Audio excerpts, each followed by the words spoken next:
This is the Say It Can't Gamer, and you are live with the MMA-Holes! Mixed martial a-holes. MMA-Holes, MMA-Holes, MMA-Holes, MMA-Holes, MMA-Holes. You like to be a mixed martial a-hole. MMA-Holes, MMA-Holes, MMA-Holes, MMA-Holes, MMA-Holes. Boom, boom, boom, boom. No way. From the Queen Studios of New York, it is here, UFC 229 Fight Week, McGregor versus Khabib, and we are going to talk about it tonight on the MMA.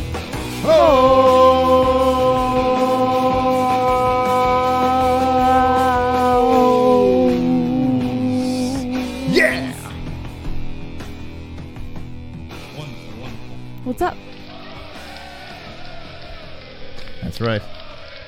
That's right. Jesse, you hear that sound? I do hear that sound. Very faint, but I hear Yes, it. it's very low right now. It's okay. Hey guys, how you doing? Yeah, I don't know what the hell that was about. Why is it so low? Let's see. Hold on a second. Oh yeah, there it is. Hold on, let's try it again. Ah, yes. Ta-da! There they are. Oh, it sounds so much better. It sounds so much better. Gentlemen, ladies, that's the sound of the Olays. We just watched the open workouts. It is fight week, and there is absolute fire going on. Fire! Tomorrow's the press conference. Saturday's the fights. Oh my God, Jesse. How excited are you? I am always excited, but I am 10 times more excited for this one. 1,000,000 times more excited. 1,000,000,000, 1,000,000,000,000 times more excited for this weekend. Yeah, it's crazy. This fight over here. Now, I mean, the card itself is good, right? And some people are complaining about the card, but who cares, right? We want to see this. We want to see the co-main and this. Yes. Kukui and Pettis is going to be a good one. We're going to be talking about both fights. But come on, man. Conor McGregor versus Khabib. It's finally happening. So far, so good. Knock on wood. That's what I'm doing right now. I'm knocking on that wood. That everyone stays healthy. Everyone looks healthy, right? But we've seen this before. We've seen fighters look healthy at the open workouts. Right. And then kaput, blam, Kapui. kukui, all gone, taken away from us. But let's keep our fingers crossed here. Now, I want to ask the chat room, do you feel confident that this card will stay intact? A yes. What's up with my sound effects? There you go. Or no?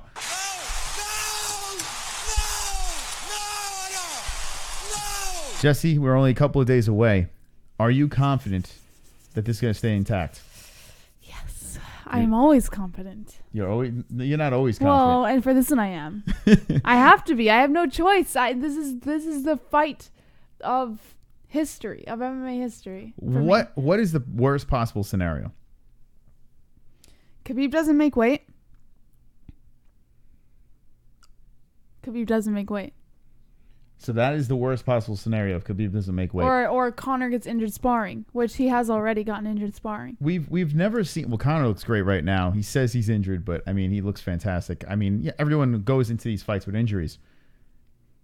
But the worst possible scenario is if something happens to Conor.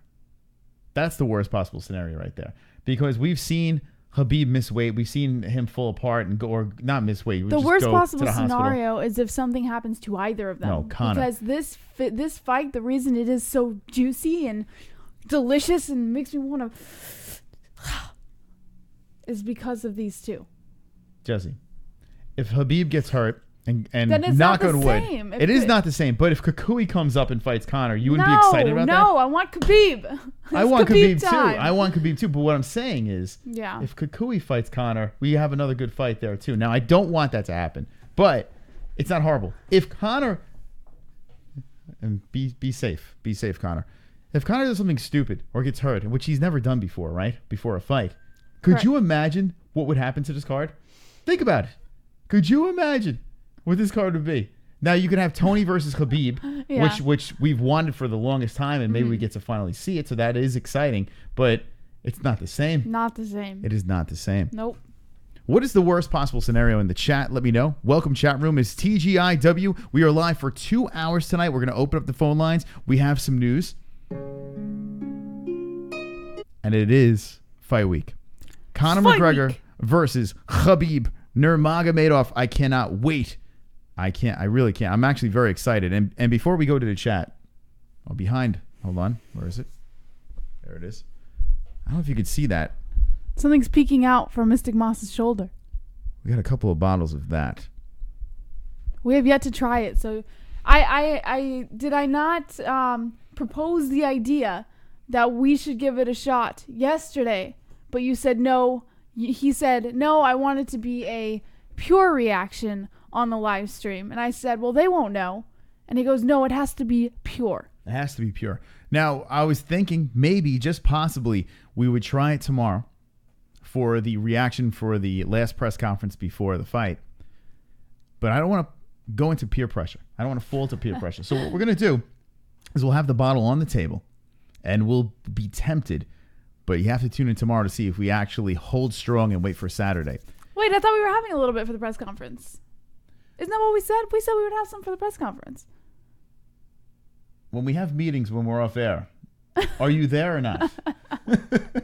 I guess not. All right, what's going on in the chat room?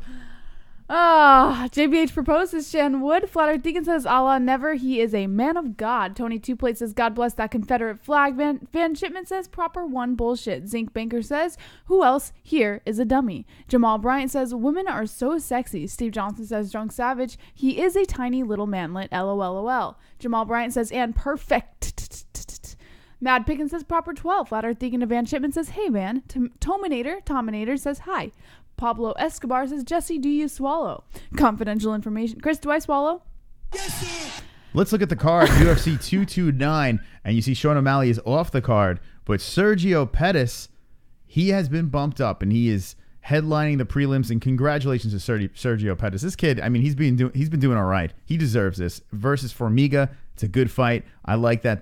That's the top fight over there. A couple of fights on the prelims that we're rolling through, and we got some good stuff. We have Aspen Ladd versus Tanya Evinger, the old make out with Laura Sanko, Tanya Evinger. Maybe she'll make out with Joe Rogan. No, that's not good. She doesn't go that way. Maybe she'll make out with Aspen Ladd. Who knows? We'll find out. And going on to the main card over here, the Karate Hottie, Herrig, the first fight on the main card. I love it. I think this is probably the most excited I've been for a Karate Hottie fight, because Herrig is a tough opponent. She's a tough task for Karate Hottie. I feel like they're fairly equally matched, and I am looking forward to this one. Both tough bitches. Lewis, the Black Beast, who happens to be one of my favorite fighters, is fighting Alexander Volkov. Looking very much forward to that, because I think the Black Beast is going to turn it up against Volkov, and Volkov is extraordinarily dangerous. You have OSP versus Reyes. OSP, he never really lets people down with his fights, win or lose. It's actually interesting to watch and fun. Ferguson Pettis as the co-main, and the Notorious One versus Khabib Nurmagomedov. Let's talk about the open workouts real quick before we do get into the news. So a couple of things. Yeah. First off, I want to talk about Tony Ferguson. Okay.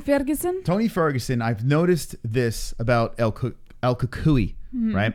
I wasn't a big fan of him for a long time. Now, as a fighter, I'm on board. The guy's good. But as a person, I was never a big fan. I noticed he pops out a kid, he gets married, and he's a family man, and now he's a little bit different. Now, there is an element of cringe to his trash talk, but watching someone donate, Vlad coming in. Vladimir. My prediction, Khabib shoots in for the takedown round 1 and Conor knocks him out cold. Whoa! Hitting him so hard that it causes severe brain hemorrhaging and internal bleeding. Pretty accurate. Dies on the way to the hospital for the first ever MMA death. Okay. Come on, let's not get carried away. I could see. What could you see, Jesse? You could see the olaying. All right, go ahead. I could indeed see Khabib going for the takedown in round 1. And then Conor just out of nowhere, like, sideswiping the guy and knocking him out. I could see that happening. Sideswiping? Yeah, it's my new, I've added it to my lingo. The old MMA sideswipe. The old MMA sideswipe. Ah, that's what he's going to be doing. Just wait. During the play-by-play, I'm going to be like, Conor McGregor sideswipes Khabib Nurmagomedov, and Khabib is out. It's finished. It's all over. It's all over. By sideswipe. Conor McGregor is still a plus 145, so if you want to throw some money in that direction, go for it. Interesting stuff. We did an MMA-Holes poll, and I'm going to pull that up right now. Hold on. We're going to go over to our YouTube channel, and you can vote as well. It was a couple of days ago we did this poll, and we just asked generically, Conor, Khabib. That's what we want to know. Since it is fight week, everyone's got their thoughts together, and I was very surprised by the poll. We're going to be talking about the UFC 230 main event as well, which is it's crazy. We're going to get into it. It's absolutely crazy. Khabib, according to the MMA-Holes, 256 voted so far. 36% are picking Khabib, and I am shocked. I am absolutely shocked. 64% pick the gorilla Conor McGregor. It's interesting because when we were reading the statistics earlier, Conor's the underdog, and everybody has their money on Conor. The lines can change, and they may well. So if you're going to put money on Conor, you should do it now, because I have a feeling that shit's going to be even, or maybe Conor will pull ahead. So if you're going to put money, do it now. But 64%. That shocks me. Absolutely shocks me right there. Jesse, what do you think when you see those percentages? Because honestly, let's be honest. I mean, Khabib is a beast. As much as I joke around, and Conor, of course, is going to knock his head off. But, I mean... I'm not surprised, motherfucker. Khabib he's some... What? I'm not surprised. I noticed that you say I'm not surprised, motherfucker, whenever the hell you want to say it. But it really doesn't mean anything. I either say I'm not surprised or surprise. Okay, but what are you not surprised about? One of the two, depending on how I feel about the situation. In this case, I'm not surprised, motherfucker. So you're not surprised about the percentages? No, I'm not surprised. Okay. I know Conor is the underdog, but there's you got to think. You look at those two, and just look at the press conferences alone. The way Conor carries himself, the way he pitches this fight, the way he sells himself. Some people, I guarantee some of that percentage are just people who are putting their money on Conor because there's that little inkling of doubt inside them that says maybe Conor's got this. So they decided to go Conor. I've had that sort of feeling before where I was like, maybe I should lean Conor. But my brain says, nah, stay with Khabib. But I've had it. I guarantee someone else has had it. I'm so sick of, how many times have you heard this, right? A fighter being asked who's going to win the fight. And what do they say? They look at the camera, straight in the eyes of the people, and they say, if Khabib takes him down, Khabib's going to win. If Conor catches him on the feet and it stays on the feet, well, Conor's going to win. What if Conor submits Khabib? I mean, or I'm waiting for someone to be like, Conor. Yeah, Conor's going to grab the neck of Khabib and choke him out. Or Khabib's going to catch Conor, with a fucking hook and put Conor away. Like, I mean, I'm waiting for someone to say that, but everyone is saying the same fucking thing. No one is, like, really going for it. Opening the box a little bit? Yeah, everyone's saying the same fucking thing. What's in the box? If anything, these are the two things I want to see in this fight, right? There's two things I want to see. First, I want to see a good fight, of course, right? What if they both float? But I want to see something crazy happen. That's what I want to see. I want to see something that shuts everyone up and everyone's like, okay, we all said the same fucking thing. Yeah. It's very easy to say, yeah, if it goes to the ground, Khabib's going to do good. Honestly, this is my honest opinion. I think if it goes to the ground, I think Conor's getting right back up. I do. I don't think Conor's that bad on the ground. Like, I don't understand. He was bad one time on the ground because he was exhausted. Now, if Khabib tires him out, then okay. That doesn't mean Conor's bad on the ground. It just means he's bad with his gas tank. The only one that could beat Conor is himself. You are pushing hard for Conor. The only one that could beat Conor McGregor. Guy, let me tell you guys something. Himself. Even if it sounds completely ridiculous, you just don't let up. It's Conor. It's the truth, though. He only has one loss in the UFC, right? Mm-hmm. And it's not because he got choked out. He went for a takedown because he was tired. He went to hug Nate Diaz. He's like, please, put me away. And that's what Nate did. He grabbed his neck. He's like, I got you, little buddy. I got you. He gave him a little noogie. He's like, go to sleep. And Conor was like, okay, quick tap. Yeah. We'll rematch. Mm-hmm. Right? He beat himself. No one's beaten Conor, if you think about it. No one's knocked him out. Listen, if you look at, I saw something on Instagram, and I can't remember who posted it, so forgive me that I can't give credit to this person, but they had a photo of all of Conor's last 6 fights compared to all of Khabib's last 6 fights. And just looking at them, I mean, Conor's got some really good fights just for his last 6. And Khabib's got, like, hashtag real estate agents and other interesting individuals as his last 6 fights. I'm going to give Khabib a pass with the Al Quinta fight, right? It was a short notice thing. Al just came in there, was like, fuck it, let's go. You know, I can't really hold much to that fight. Yeah, Al went 5 rounds with Khabib, and you're like, wait, you scratch your head and be like, is Khabib that good? But Al is good. You know, it's just, that was a weird thing, and I can't judge Khabib on that fight. But when you look at his resume, it's not the best. I mean, the RDA fight stands out to me. That fight stands out to me.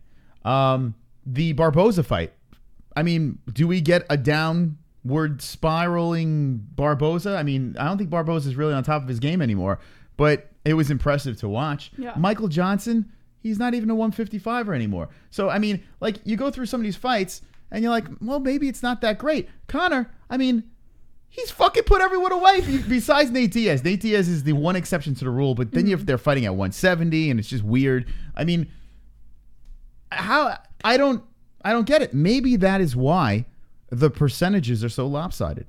Maybe that's why that the MMA-Holes have seen the light and are like, you know what? 64% of us are going to say that Conor's going to win this fight. Don't go into the lights. Let's see. I'm going to refresh it. We have 256 votes. If you didn't vote, jump on over there on our community section of our channel and vote away. Another vote in, and it's 65%. So there you go. I do want to mention this. Yeah. Tony Ferguson, before the donation came in. If you guys want to donate, interrupt the show, there's a link in the description. Drop whatever the fuck you want. Make it rain. Make us smile. Donate. Play a stupid song or hit the super chat. El Kukui. Super chat. Tony Ferguson. Like I was saying before the donation came in, he's a different man, right? He bounced back with the surgery that they said it was going to take a year. Mm-hmm. He bounces back in 5 months, and he's like, fuck it, I'll fight Pettis. Let's go. Let's do it. And how he handled the crowd at the open workouts, I got to say, he's growing on me, Kukui. Not only do I think the guy is a good fighter, but he is growing on me. He is. Think about it. The crowd was booing the fuck out of Khabib. They wanted to boo Kukui, and he's fucking tossing footballs into the crowd, playing catch. In fairness, Ferguson had a very smart approach to his open workouts. Very smart. By interacting with the crowd the way he did. Khabib didn't do that. I mean, anybody. It doesn't matter whether you like someone or hate someone. If they come at you with some sort of positive approach, natural instinct is just to return that sort of vibe. It was smart. I'll give it to him. It was very smart. But I think had Ferguson not walked out and been as approachable as he was, or as approaching as he was, I don't think he would have gotten the same response. I want to find the video. 100%. All right. So did you guys, how many people, let me know in the chat with the ones, how many people saw the open workouts today? Drop a 1 if you saw the open workouts. We've got a $1.16 watching. Welcome to the show. This is our Wednesday show. We're going to be live tomorrow for the press conference. That's going to be a complete circus. So we're going to be live on Friday, the day before, for Food Court Friday. And then for UFC 229, we're going to take you from the prelims all the way up to the main event of the evening. It's going to be our biggest night ever. And we're going to take you guys and gals out for the ride. Jesse, what's up in that chat? Tony Two Plates Cocoa Pup says 1. Mark Rowe, Flat Earth Deacon, Glenn Fukin Allen, Tehran Morris. Pulse Resurrected says 1. I missed the Ferguson part, says the Dark Project 01. Pulse Resurrected says sup and B-Nose 202 says Eagle Malls make nuggets. Drunk Savage says it's funny that Tony and Khabib can't make it to the same card but aren't fighting each other. The Dark Project 01 and 2 joins. Oh, wait, not 2 joints. Just the Dark Project says 1. 2 joints says 420. Hi says Tominator. Coco Butt says MMA-Holes. Trey Sav gives a 1. Iron Cowgirl gives a 1. Chan Wood says Khabib is fucked. Also, how's Noah? John D says, fuck the Jameson brothers. Weezing336 says, Connor thought it was a bring your kid to work day. Castlemander says, my dick's huge. It is. It's huge. It's tremendous. It's wonderful, wonderful. Wonderful. 20 likes. Hold on a second. CBD. Nate Diaz says, fuck CBD. The 20 likes. Tony. CBD. Uh-oh, Nate's coming in. He's got something to say. CBD. It helps with healing process and inflammation and stuff like that. So you wanted to get these for before or after the fight training and make your life a better place. CBD, Troy E. Kebab by Kimura 3rd Road. Kebab by Kimura. So that's Troy E. Excuse me. I thought it was Tony, but that was actually Troy E. with the Khabib. I mean, hello. Kebab. Whatever. So Kebab by Cormier, 3rd round. So there we go. That's what the Nate Make it happen, Dana. Make it happen, Dana. There you go. All right, so this is what I want to do. I'm gonna play something here. Now, shout out to MMA Focus. You got to subscribe to the channel. They did a fantastic job. Shut up. When we were, and you know what? We'll drop the link. Actually, can we do that right now? The MMA Focus. Go to our history. Just drop this video that I'm gonna be playing right now. MMA Focus. We're gonna give them a pop over here. They do a fantastic job. Just go to history, and it's gonna be the Dagestani going back and forth with the fans. I'm gonna play something. Khabib was doing his workouts and his open workouts, and everyone was booing, right? And that's because the Conor fans were there. The Irish showed up. They represented. They wore their green shirts. They had their flags, and they were olaying, right? And they were getting ready for their king, Conor McGregor, to come out. And there he is, Vlad jumping in with the donation. And you're going to need a fucking army to come take them belts off me. Every time I think about Tony, I think about the career criminal who unprovoked attacked the wonderful police of Ferguson.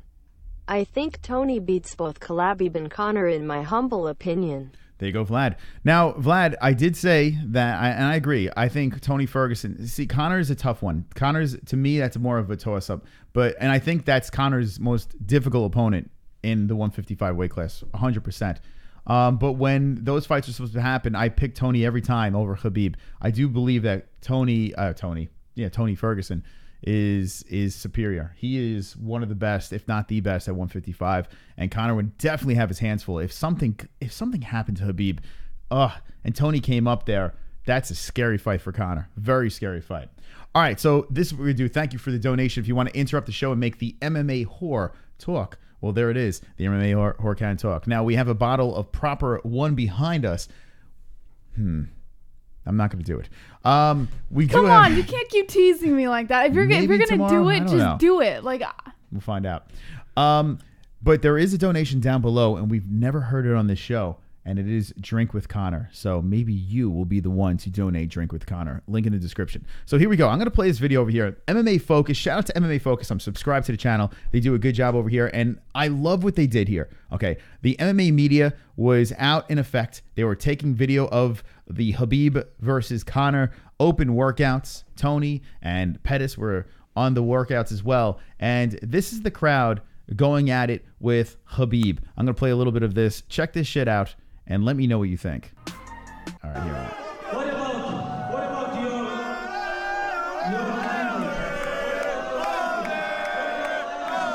There's the crowd. Damn, they're strong.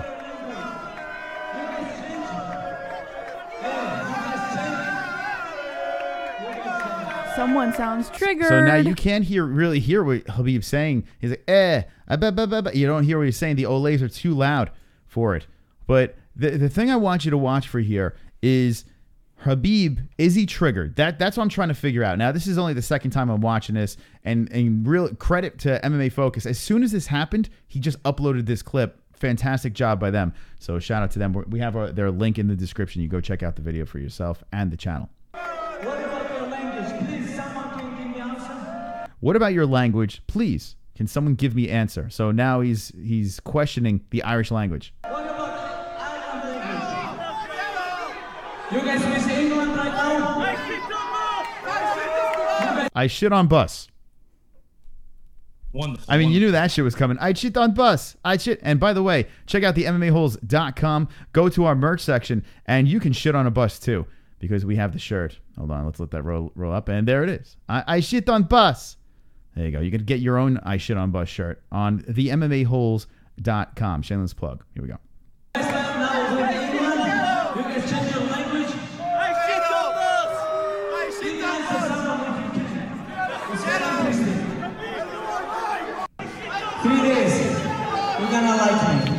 I like that line, by the way. 3 days, you're going to like me.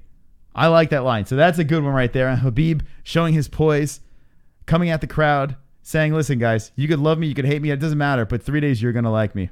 You're going to like me 3 days. You know, you hear some clapping in the background. Hey, I have a question for Ireland. Please, I have a question. He has a question for Ireland. Yes, I have a question. What about your language? Super chat. Super chat now and later coming in. 95% of them Irish Americans. Khabib be mad for nothing. I love when now and later donates. I never know what they're saying. Jesse, can you translate this? 95% of them are Irish Americans. Khabib be mad for nothing. Thank you. Now and later, appreciate that. Making Conor fly. All right. If you're just jumping in, we're watching the open workouts. Khabib was talking to the crowd afterwards, had a good workout, and the crowd was not very nice as he was rolling around on the floor. But let's see. What about Irish language? What about the Irish language? Where's your language right now? What's wrong with your language? You guys change? Hey, you guys change? He's talking about them changing their language. You guys change. What about your language? Please, someone can give me answers. What about Ireland language? You guys miss England right now? See, this is what's confusing to me. Khabib is someone that never really gets triggered, right? He's someone that never gets agitated. And in this case, he seems agitated to me. Why is he going back and forth with the fans? You know, it's kind of like a stand-up that failed at their set. You know, and he's getting heckled, and then he just loses it. It sounds like Kramer when Kramer started calling everyone the N-word. Khabib is calling all the Irish people N-words, right? Am I wrong here, or what do you get from this? I think Khabib is one of those types of people where he's very good at not showing that he's triggered until he hits that point. Like, everybody has a boiling point, right? But some last forever. It's almost like they have no boiling point. And some, it just takes a little more effort. And I think for Khabib, he has a boiling point and it's difficult to see. But if you can get there, then there's no control. And I think that's what happened. I think they found his boiling point and they just, like savages, they just went at it until he could no longer control himself. Plus, his dad is not attending UFC 229, so he's got that in the back of his head, you know? I don't think he's the type of person to get triggered, but this is not the same Khabib that we've seen in the past, right? Let's see a couple comments in the chat because I notice people are up in arms about this. We'll keep on playing the video in a second. What we got going on in this Coco chat? Butt says, I missed the bus. Idiot, says Steve Johnson. Mark Rose says, wait till tomorrow's presser. He's going to snap. You think so? Yeah. You think he's going to snap? 100%. Wait, you think Khabib's going to snap? Yeah. Really? He wanted to snap in the first one, but he didn't. And What else the you only got? reason for that is because the presser almost ended. JBH, if you were booed by a crowd of people, would you start to cry? Says Stalio too. Maybe. Coco Butt says, UFC 230 will have the rematch. Marky Wahoo says, what about my big eagle dick, you bunch of potatoes? Wonderful. Nicholas Montemayor says, losing composure doesn't mean Connor's in his head. I'd be pissed too and say something to mock Ireland. Jared Smallbone says, in 6th grade. Van Shipman says, Khabib eats LT's no B. Pablo Escobar says, Jesse, do you like anal? Castlemamander says, Jareda? Jareda's gay. Jareda. Mm-hmm. All right, Chris is a dummy, says Zinc. That's true. Bancor. Strong Savage says, JBH, do you want proper 12 all the time? The Dark Project says, Yoel Romero versus Darren Till middleweight. Let's talk. Wait, don't talk about that Dark Project. It's in the news. Is the Darren Till thing in the news too? It is in the news. All Actually, right. everything we're talking about is in the fucking news. All So right, I'm probably so going to have to X out a lot of stuff. We're gonna play the rest of this. We're gonna dabble into the news, but 131 people, we know what you want to talk about. We want to talk about fucking Conor McGregor versus Khabib. It's fight week, for God's sakes. We want to obsess over this. It's finally here, and we're gonna open up the goddamn phone lines. We'll go through the news as well, but we're gonna fly through the news and get 2 hours strong with the MMA-Holes tonight. So strap on, strap in. If you're not subscribed, just do it. You guys right now with England? You guys change your language? Fight with England, change your language. Give me answer, someone, if you can. See, now I don't understand the logic of him going back and forth with the fans. You know, first of all, he's got the microphone, right? So I mean, you really can't understand what the fuck the fans are saying. Put a microphone in the crowd and have him talk to one of the fans. You know, go back and forth. But why is he engaging with the fans so much? I mean, you could see in the background his teammates are laughing. So Khabib clearly is having fun with this. But there's got to be something. There's got to be something trapped in the back of Khabib's mind. There's got to be a seed planted from that last press conference that Conor McGregor is slowly creeping in because we've never seen this version of Khabib. Or maybe Khabib's finally opened up. It's very interesting.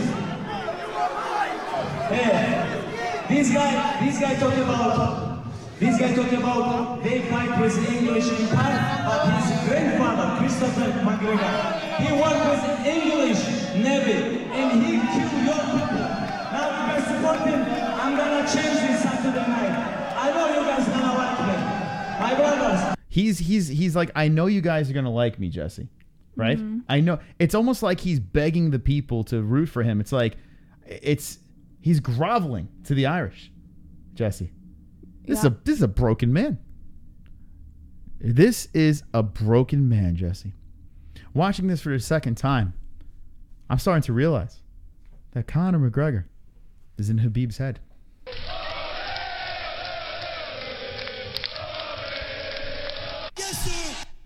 What do you think in the chat? Is Conor in his head, Jesse? Paul says, what does he want? A fucking history lesson on language? Steve Johnson says he's tired of his culture and his people getting shit on. Genius. He is saying the English took over the Irish and converted them because Irish Americans don't understand their own Gaelic language. James Turner says, broken my ass. I'd do the same shit. LOL. First round KO says Flatters Deacon. Now and later says, Woodley does that. You gonna respect me. Mark Rose says, the master at mental warfare. Drunk Savage says, why doesn't anyone like me? I love you, Drunk Savage. Staleo2 says, Steve Johnson, it's okay. I know what you're saying, Steve. Tony Two Plate says, keep telling yourself that, MMA hole. McNugget Dick Riders says, Beano's 202. Connor is on dope says, Post Resurrected. Smoke Something says, Khabib is gonna pull a Jose Aldo. Tony Two Plate says, you're about as intelligent as you are tall. It's Khabib time. Please, Chatwin, please. I tell you, I'm gonna make you love me after Conor McGregor wins. You will all love me because I am Mystic Moss and I am wonderful, wonderful. Wonderful, wonderful. Jesse, I sense hostility in the chat room. I sense that people anytime you're talking about Conor McGregor, there's going to be hostility in the chat room. Ladies and gentlemen, boys and girls, you are looking at a broken man.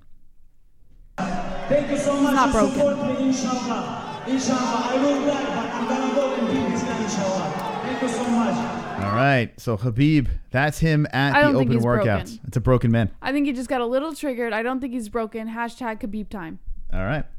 So that is that, ladies and gentlemen, boys and girls. Like I said, we're going to open up the phone lines in a little bit. We're going to get to the news, and it's going to be wonderful, wonderful. Shout out to our sponsors over here.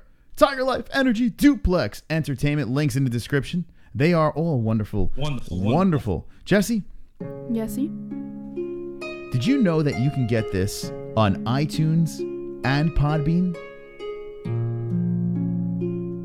I did know that. Well, now everyone knows that. I love you. It's time where we give you one on one shoulder, a donation. you on the other shoulder, and you're gonna need a fucking army to come take them belts off me. Vlad. Conor is in his head. Never in the history of being shitted on have I responded just for arguments or because it's fun. It's always been because I was triggered and someone was in my head. You're absolutely right. He's broken. Eddie Alvarez, perfect example. Eddie Alvarez, and thank you for the donation. This is why, and Jose Aldo. Yeah. These are cases. Dustin Poirier. These are 3 examples of people that were broken before they even got into the cage by Conor McGregor. They've even admitted it. Eddie Alvarez said after the fight, he said that I didn't follow my game plan. He got suckered into Conor's game plan. He wanted to go in there and take Conor's head off. Didn't really work that way. Yeah. Dustin Poirier got caught. Mr. P-Head. Jose Aldo was not Jose Aldo. If you can tell from the weigh-ins right before the fight, Jose Aldo was all fucking frantic and he was just doing this weird shit. You can tell he was broken. If you don't believe in the psychological warfare of these fights, then you're a faggot. I think you're a faggot for being after Conor so much. Conor Nutrider. Jesse, what's in the news? Dana White says that UFC 229's Khabib versus McGregor is trending close to 3 million pay-per-view buys. What? Yes. For years, UFC President Dana White shied away from making predictions on pay-per-view numbers and instead just touted how big and an event would be before it happened. Those days are long gone in Conor McGregor era, as White seemingly has no problem throwing out numbers in anticipation of his upcoming fights, including 229 on Saturday night. After being away from UFC for nearly 2 years, McGregor's return was already going to get a huge amount of attention no matter who he faced, but the fact that he's taking on an undefeated Russian wrecking machine in Khabib Nurmagomedov only ups the ante on this card. According to Dana White, his early predictions that UFC 229 would shatter all previous records doesn't come close to the figures he's throwing out now, with the event just a few days away. He said, quote, "We're trending close to 3 million pay-per-view buys for this fight. This thing is breaking every record we've ever had as far as numbers go." If you look at Mayweather-McGregor, the first episode of Embedded in 24 Hours with Mayweather-McGregor did 800,000 views. This one's at 1.7 million in 24 hours. If you look at the most popular press conference when we did the world tour, London was the biggest, and over the last year, London has done 4.7 million views. In the last 2 weeks, or however long the press conference has been, we're almost at 4.7 million views with Khabib and Conor. I could just go on for days with numbers and how it's scaling. It's going to be big. I told you guys that we are trending at 2 million pay-per-view buys. We're closer to 3 million now. We're trending close to 3 million pay-per-view buys for this fight. I don't buy that. Get it? Buys? Wonderful. Yeah, I don't know about that. What do you think? 3 million pay-per-view buys? I see it. What? I could see it. Come on, listen. 100%. Listen, I'm a fan of the guy. Conor McGregor, he is the UFC. Khabib is another one who has a huge following, right? Yeah. He's got all of Russia. But is that going to get pay-per-view buys? I mean, let's be honest. Everyone's going to be watching the MMA-Holes. They're not really going to be paying for the pay-per-view, right? How many people are going to pay for this pay-per-view is the real question. Because a lot of people that usually don't pay for the pay-per-views, something like this, they splurge. So I want to know in the chat how many of you motherfuckers are paying. Now, we do have to pay for these things because we run a swole, sexy show. But how many people in the chat will be paying for the pay-per-view? Let us know right now in that chat room. That's right. We are polling the chat. We're sticking a poll in that chat room. How many people in the chat room are going to be buying the pay-per-views? Wonderful. Mark Rowe says 1. Staley 2 says this will get 6 million. Kanshiro Ryu MMA says 3.9 million pay-per-view. You just watch. Boss Kogar, most Russians could give a crap about Khabib. Michael Chapman says zoom into Jesse's face, I'm fapping. Sean Hart says going to a pub to watch. Tominator says not paying, gonna watch illegally. I'm paying for the shit, says smoke something. Greg Odom Blaze says I'm watching with a buddy. Marky Wahoo says no way. Skullcracker says it's as simple as Khabib's people found out his family was a traitor to Ireland, not fighting for them. Jake Troy says I just ate a bunch of pistachios to increase my sex drive. Wonderful. Paul Fay says I'm definitely getting the pay-per-view. Staley 2 says Steve Johnson, we can have 2 6 million myths. Chris Wood says I am titties. Let me know in the chat how many of the boys, right? How many of the boys Hanging with the boys have huge erections right now for UFC 229 fight week? And how many of the ladies, the girls, are completely soaked? Chris, I really don't think there's any ladies in the chat right now. Oh, it's filled with ladies. I see there's so many women in this chat. It's ridiculous. There are a lot of women. But anyway, what do we got going on in the news? What else we have here, Jesse? Conor McGregor explains his finger injury that was visible at the UFC 229 press conference. Oh, okay. Yes. At the UFC 229 pre-fight press conference, which went down late last month in New York City, the former UFC light and featherweight champ Conor McGregor seemed to have a rather nasty-looking wound on his finger. Unsurprisingly, many fans began to speculate that McGregor could be dealing with a staph infection or some other issue. Speaking on Ariel Helwani's MMA show on Monday, Conor McGregor explained that this injury was no cause for concern. It's simply a small wound that he sustained when one of the sparring partner's teeth got embedded in his finger. He said, quote, only the strong survive around this game. I was fighting a 90-kilo fighter, Ion Pascu. He is a great solid fighter. They call him the Bomber. Like me, I sometimes spar without a gum shield. I was sparring this guy, the Bomber, and I smacked him with a clean shot and his tooth embedded into me. For Conor McGregor, minor injuries of this kind are simply a part of the deal when fighters spar at high intensity the way he feels they should in the gym. He said, quote, a man's tooth was embedded into me knuckle. Come on. Welcome to the fight game. The real fight game. Is this real? Not that BJ tic-tac Penn? shit you see so much of. You've got to get in and do it. You're either going to do it or you're not going to do it. Make a decision. It is what it is. Is he really serious? It's serious. And there is a picture, if you want to click on the link. Yeah, let's see. There's a picture of his hand where a at tooth the press in conference. where the tooth was embedded. And All right, hold on a second. I didn't get the article, but his sparring partner did come out for an interview, a brief interview about the situation. This is legit. Okay, where's the tooth? I Go want to see go up a little bit. Go up. Okay. Go up. Hold on. Now, if you're watching us on YouTube Live, we're showing. What are we showing? I'm not showing anything. It's like right after the second. It should be right here. Pick Twitter. There you go. All right, Twitter. The Twitterverse. Okay. Right there. Oh yeah, there it is. All right, so there's a tooth there. I think he was finger blasting one of the ring girls. He was finger blasting Ariani, and there's a finger blasting incident. So there was a tooth in his finger. My question is this. I get if the tooth was embedded on the outside of his finger, right? Mm-hmm. Did he like smack the guy? Like, how did the tooth get embedded on the inside of his finger? I don't know. What the fuck? Do you guys think this is going to affect the fight? Yes or no? No. 20 likes. 20 likes. I've got fucking 20 likes. 16 in the box. I've got fucking 20 likes. 20 likes. 20 likes. I've got fucking 20 likes. I hope the dislikes die of the All right. We got a trigger group in the chat, and I fucking love it. Wonderful. You're making me want to fap. How many people saw the Mark Raimondi sitting on the couch like a little puppet during MMA fighting? It was fantastic. It's a must look. It's a must check out. The MMA fighting, their Wednesday show. One of the funniest things I've ever seen.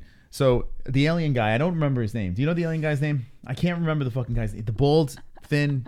He looks. Why do you call him that? He looks like an alien. He doesn't look like an alien. Oh, hold on, I gotta pull this up. To my friends in the chat. Listen, I'm not making fun of a manlet. That's not what I'm trying to do here. But it was adorable. All right, hold on a second. Let's go over here. And shout out to MMA Fighting. They're actually reading the chat now. Shocker. That's happening. They're reading the chat. And they're not blocking me. So you know what? Fair game, MMA Fighting. Kudos to you guys and gals over there. Let's find this video. So I just want to show you a little murmur screenshot. Live chat, Khabib. I think this is it. We can't see it. All right. All right. So I'm going to show you guys something here. Everyone, take your dicks out. Here we go. All right. So this is the MMA Fighting live chat. Okay.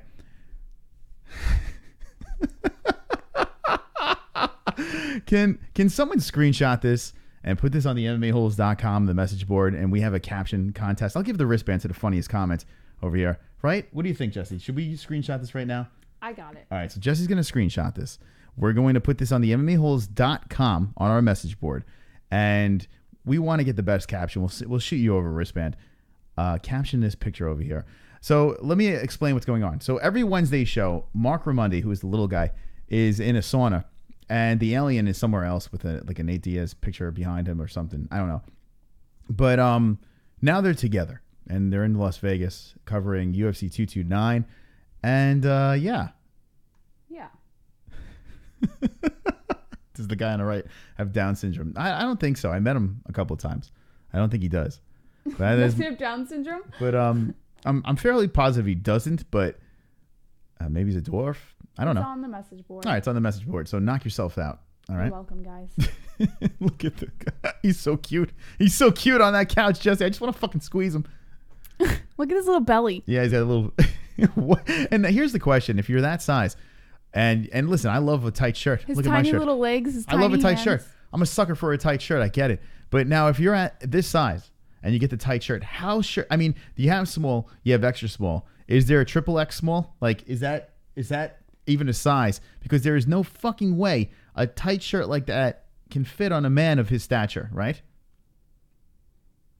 Yeah, the A side. That's what they call the show over there, the A side. So go check out MMA Fighting, the A side, these two. I don't know the alien's name, but he does look like an alien, no? He looks like the monster that's in Signs, like the alien that came up at the end. He just kind of lurked out of the shadows. I think that's him.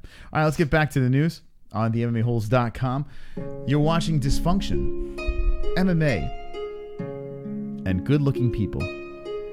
On the MMAHoles.com, we scour the internet and find everything that's going on in the world of mixed martial arts. Wonderful, wonderful. Okay, what else we got in the news? All right. Doesn't it look like a giant baby Shogun in this picture? Looks like he has his Mauricio diapers on. Shogun Rua is heading into enemy territory to face a hungry up-and-coming fighter. Officials announced Tuesday that the former UFC light heavyweight champ will fight Australia's own Tyson Pedro at UFC Adelaide on December 2nd at the Adelaide Entertainment Centre. The bout was first reported by ESPN. This will be Rua's first fight since seeing a 3-fight win streak snapped at this past July. 27-year-old Pedro is 7-2, had an impressive start to his UFC career, finishing his first 2 opponents inside of a round. 2 previously reported bouts were also formally announced, a heavyweight bout between Junior Dos Santos and Tai Tuivasa, which is expected to serve as the event headliner, and another heavyweight tilt between Mark Hunt and Justin Willis. Okay, so there you go. Rua versus Tyson Pedro announced. All right, Yes. What else we got in the news? Because it is UFC 229 Fight Week, we will be opening up the phone lines a little bit, going 2 hours strong. Tough is on our TV. We'll let you know if anything good happens there. Probably nothing. Shocked Joanna Jedrzejczyk says the UFC ignored the signed contract for Valentina Shevchenko fight. Wait, what? Yes. Joanna Jedrzejczyk found out about the UFC 230 main event between Valentina Shevchenko and Sijara Eubanks the same way as everyone else, through the work of reporters. Unlike everyone else reading Tuesday's news, though, the former UFC strawweight champ had a vested interest. Jedrzejczyk had signed contract to face Shevchenko for the vacant flyweight title at UFC 231 in Toronto. Instead, Eubanks will get the title shot in November at Madison Square Garden, and Jedrzejczyk is none too pleased with how things went down. In an Instagram post on Wednesday, Jedrzejczyk noted that the UFC tried to pressure her into moving the fight up, and when she refused, citing the need for a full training camp to meet a competitor of Shevchenko's caliber, the UFC simply made the switch without informing her. Here's what she said on her Instagram post. Me pulling out of a fight? Never. Here's the truth. Yesterday, I was informed that my fight had been canceled. Unfortunately, I received this news from journalists. I was very shocked. I feel angry and sad. The already signed contract on the 8th of December was ignored. They were trying to persuade me into taking the fight in November, at the same time depriving me of a chance to properly prepare for the fight during the camp. Valentina is a challenging opponent, and my goal was, and actually still is, to prepare for this fight as best I can, and to eventually become the UFC flyweight champion. I treat every opponent and fight serious and with respect. I could fight in New York if I was interested only in money. Due to respect of other fighters and myself, I rejected the offer made by the UFC to change the date of the fight, as my main goal is to be the best at my best form during the fight, and in order to do that, I have to do my job from start to finish. For 15 years, I've been focused only on the development, sportsmanship at the highest level, and achieving my dreams. Of course, martial arts are my job, but most of all, they are my passion, hobby, and they fill my life and run in my blood. As a professional and a person who treats her life and work obligations serious, I feel truly resentful about the breach of fight agreement. My feelings are even more intensified when I think of the obligation I had to resign from, as they would have happened in the time of my camp. I always plan on everything long before a fight announcement. Once I sign the contract, there is nothing more important than fight preparations. I always try to put myself in somebody else's situation, be it a life or business one. Thus, I understand the quick decision made by the UFC key people to save the event in NYC. Everything happens for a reason. Sooner or later, I'll become the champ in 2 weight classes. Now, couldn't you? I wish you wrote that in Polish so I didn't have to hear it. Like, why does it have to be so fucking long, Joanna? Why? You know why what I think it is?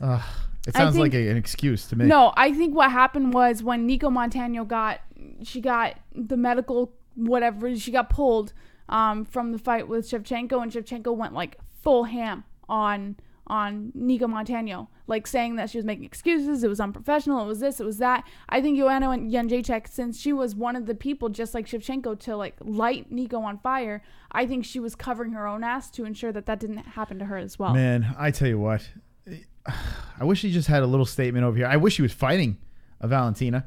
That would have been fun. Even though that, listen, UFC 230, I said there should have been 3 belts on there, on that card. And now we have 1 belt, and it's Shevchenko versus. Who the fuck is that guy? Do you have that story, Jesse? Yes, I do. Let's talk about this, and we will talk more Conor and Khabib. Don't worry about it, because we have plenty of show left. We're going to open up the phone lines as well, so get your questions, your comments ready for that. If you want to interrupt the show at any time, link in the description. You can play a dopey song, and we have the super chat. They kind of fly. All right, Jesse, what else do we got? UFC 230 finally has a main event. Are you ready? The evening. Are you ready? Valentina Shevchenko versus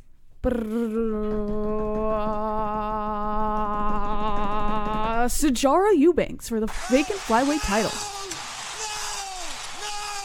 Hey, Edmund, did you hear who's the main event for UFC 230?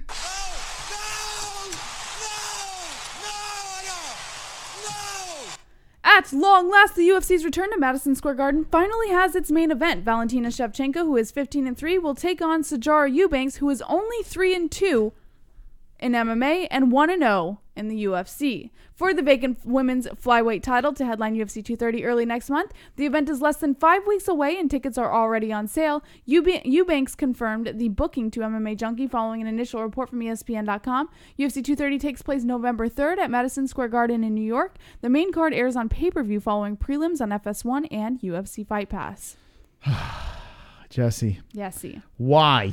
Why? Would you like to hear Joe Rogan's response to it? Please, yes. Let's hear what Joe Rogan and yeah. Oh my God. Yeah. Oh fuck. Yeah. It hurts my ball sack. I don't know why my ball sack. It just hurts it. All right. What did Joe say? All right. It's a head-scratching decision in no small part because Shevchenko was supposed to fight Joanna Jedrzejczyk for a vacant flyweight belt at UFC 231. It's also a puzzling decision because most fans don't even know who Eubanks is, and that includes highly visible UFC employees. Speaking on his Joe Rogan Experience MMA show podcast, UFC commentator Joe Rogan gave a live reaction to the announcement, admitting that he doesn't even know who Sijara Eubanks is. He said, quote, "What? No offense, but I don't even know who Sijara Eubanks is, and I'm the commentator for UFC." That's great. Rogan was not alone in his bewilderment. Rogan's guest yesterday was MMA analyst and former UFC heavyweight Brendan Schaub, and Schaub was in the same boat as Rogan. Did Schaub have his legs crossed, feminine? Schaub said, quote, "That's going to headline Madison Square Garden? I've lost all energy in my body. Oh yeah, that gets my dick harder than Dustin Poirier versus Nate Diaz for the 165-pound title. I've never heard of her, and I'm not being a dick either. I'm just saying as far as headlining Madison Square Garden, you've got some nerve putting this together." Oh, man. Well, Schaub is going to do anything he can to take a shot at the UFC. But how about Joe Rogan going in there and saying he, as an announcer for the UFC, has no idea who Eubanks is? Now, Eubanks is tough, but... Eubanks made her bones on season 26 of The Ultimate Fighter. Yeah, now... And she's a Mark Henry girl. And Ali Abdelaziz Slab? Was it Ali Abdelaziz? Ali Abdelaziz. Where's Noah? He's also the agent of Eubanks. Now, Ali, goddamn, he's got his hands in everything. Yeah. Right? Mm-hmm. I mean... Oh, she even gave a shout out to Ali on Twitter, saying that he makes things happen and shit. Like, this guy, I don't know what strings he's pulling, but he's getting these what's great about Ali? Into UFC main cards, main events. This is what I love about pay-per-views. That's what I love about Ali. He just has his fighters get killed. Like, he sets them up to get killed because Eubanks gonna get destroyed. Khabib's gonna get destroyed. Yeah. Who else? Who else gonna get destroyed, Jesse? I don't know. Anyway, Ali, yeah, he's Dustin Poirier, I think is Ali's guy, right? Mm-hmm. If I'm not mistaken. I don't know. You're just saying I think yes. So. Gaethje. Who else we got? I mean, it's just a shitload. Nick Newell. He got Nick Newell, and that worked out well. Ali. Cody Garbrandt. That worked out well the last couple of fights, right? Ali's on a little downcline with his fighters. I think he has Justin Gaethje, who won his last fight, so that's good for Ali. But Ali puts him in the right spot, and they fail, right? That's what happens? That's not always what happens. Yeah, pretty much. Nah. I mean, I named a bunch of people that just fell flat on their face. But you didn't name the ones who didn't. No, Justin Gaethje was the last one I could think of. Yeah, Ali. Where's Noah? Interesting. And what is her record? Like 3-2? She's 3-0, or... I think she's like 3-2. No, she's 3... You have a record there? Yeah. I could look it up. No, I got it. She's... Eubanks. We're talking about this Eubanks broad who's fighting... she's fighting Shevchenko. UFC 230 headliner if you're just jumping in. And we are going to get back to the Conor stuff, so don't worry. 3-2 yeah. in MMA, but 1-0 in the UFC. Oh. And she's headlining... She's headlining a main event pay-per-view with Valentina Shevchenko. Now, I wasn't a fan of the 165. I wasn't a fan of that At all. I would have watched that so much fucking quicker. This is than making this. this is making it harder for me, right? It's making it harder because now you're taking 5 rounds away from Nate and Dustin. I still don't want to see that division. I think I would have even rather seen them just be in a main event, no belt. You know, like just like a fight night main event, and just have that fight happen rather than Shevchenko versus Eubanks. Like, or they could have just murdered a girl with no arms and no legs, right? Because that's what's going to happen, right? Isn't Shevchenko going to destroy She's gonna get mauled. I have no doubt.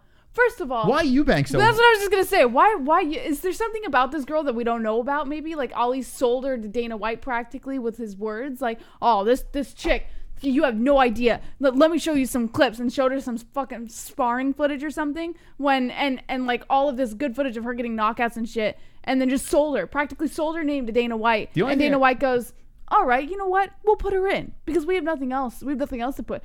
Meanwhile, you could do Henry Cejudo and TJ. Well, apparently easy fucking main event right there. No, but apparently they couldn't do that. Why? That would have been the main event if they could. That's you the think point. they never asked them? No, of course. It probably was scheduling conflicts. That's probably why.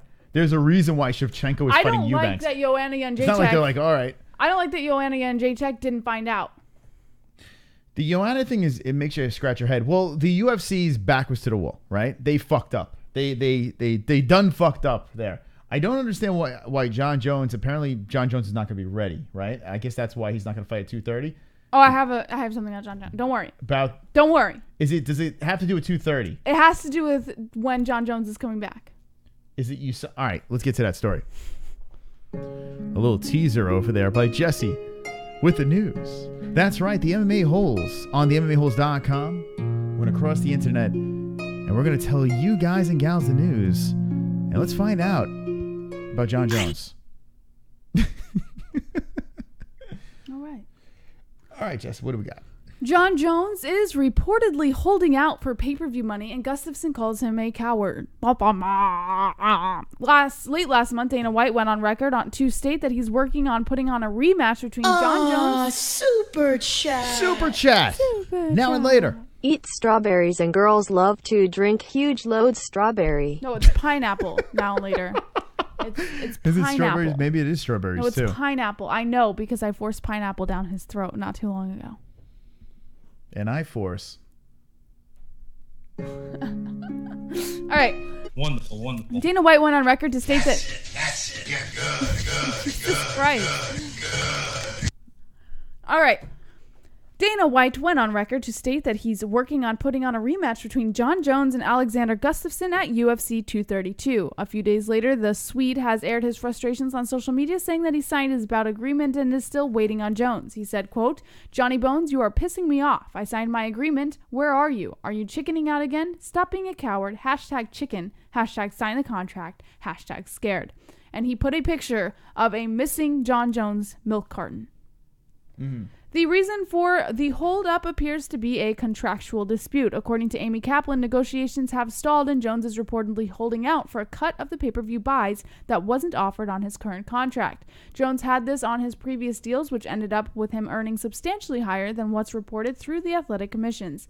According to industry sources, Jones's agreement with the UFC usually included pay-per-view bonuses and even bigger side agreements. On his previous title defense against Cormier and Gustafsson, for example, his guaranteed payouts reported in side agreements were at least $2 million, while his pay-per-view bonuses were over $1 million each. This would make his total payouts for those bouts between $3 million and $4 million.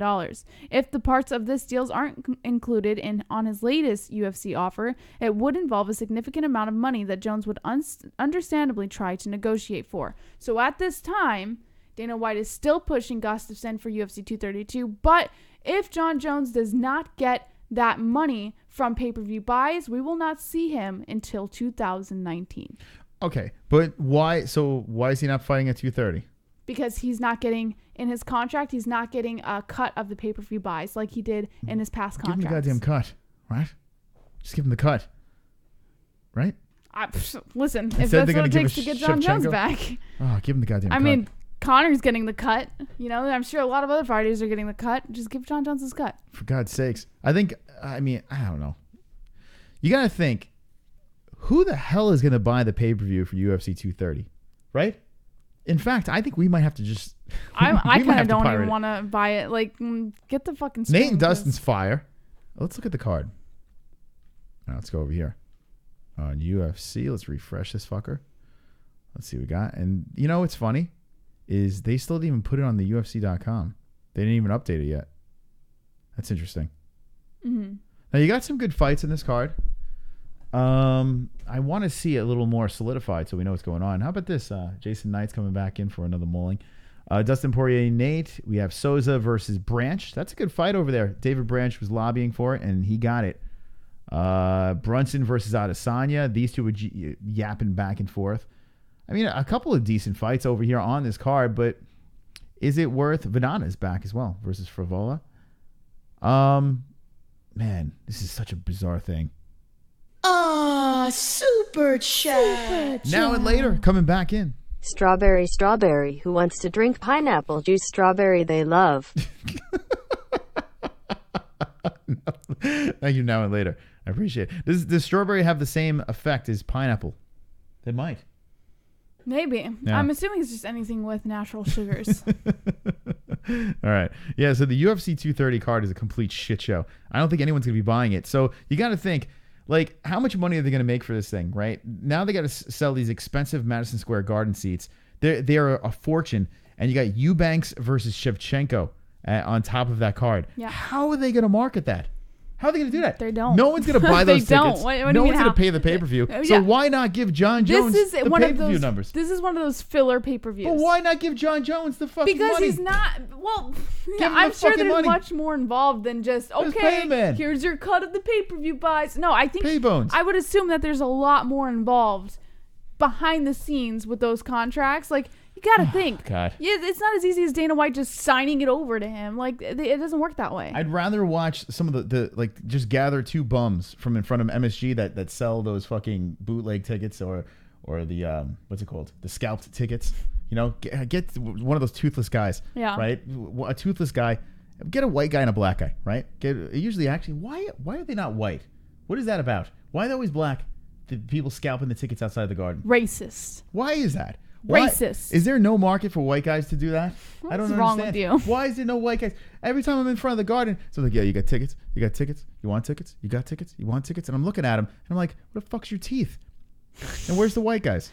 What is wrong with you? It's a racist job. They don't hire white guys. Well, where's the Asian guys? You don't see an Asian guy go, you want tickets? Like, you don't want, or a Mexican. You don't even see Mexicans do it. There's only black people doing it. Why the hell is there only black people outside the garden scalping tickets? Why not Indians? Right? Indians scalped people. Okay. So why not Indians out there? Native Americans. All right. Scalping the tickets. Why black people? Let's move on to the... Black people, help me out here for a second. I know, listen, I love the blacks. I'm one with the blacks. I'm part Sicilian, for God's sakes. Look at me. What, 2%? Yeah, it doesn't matter. Mike it's as much Mexican as you in your bloodstream. Why? Why is that?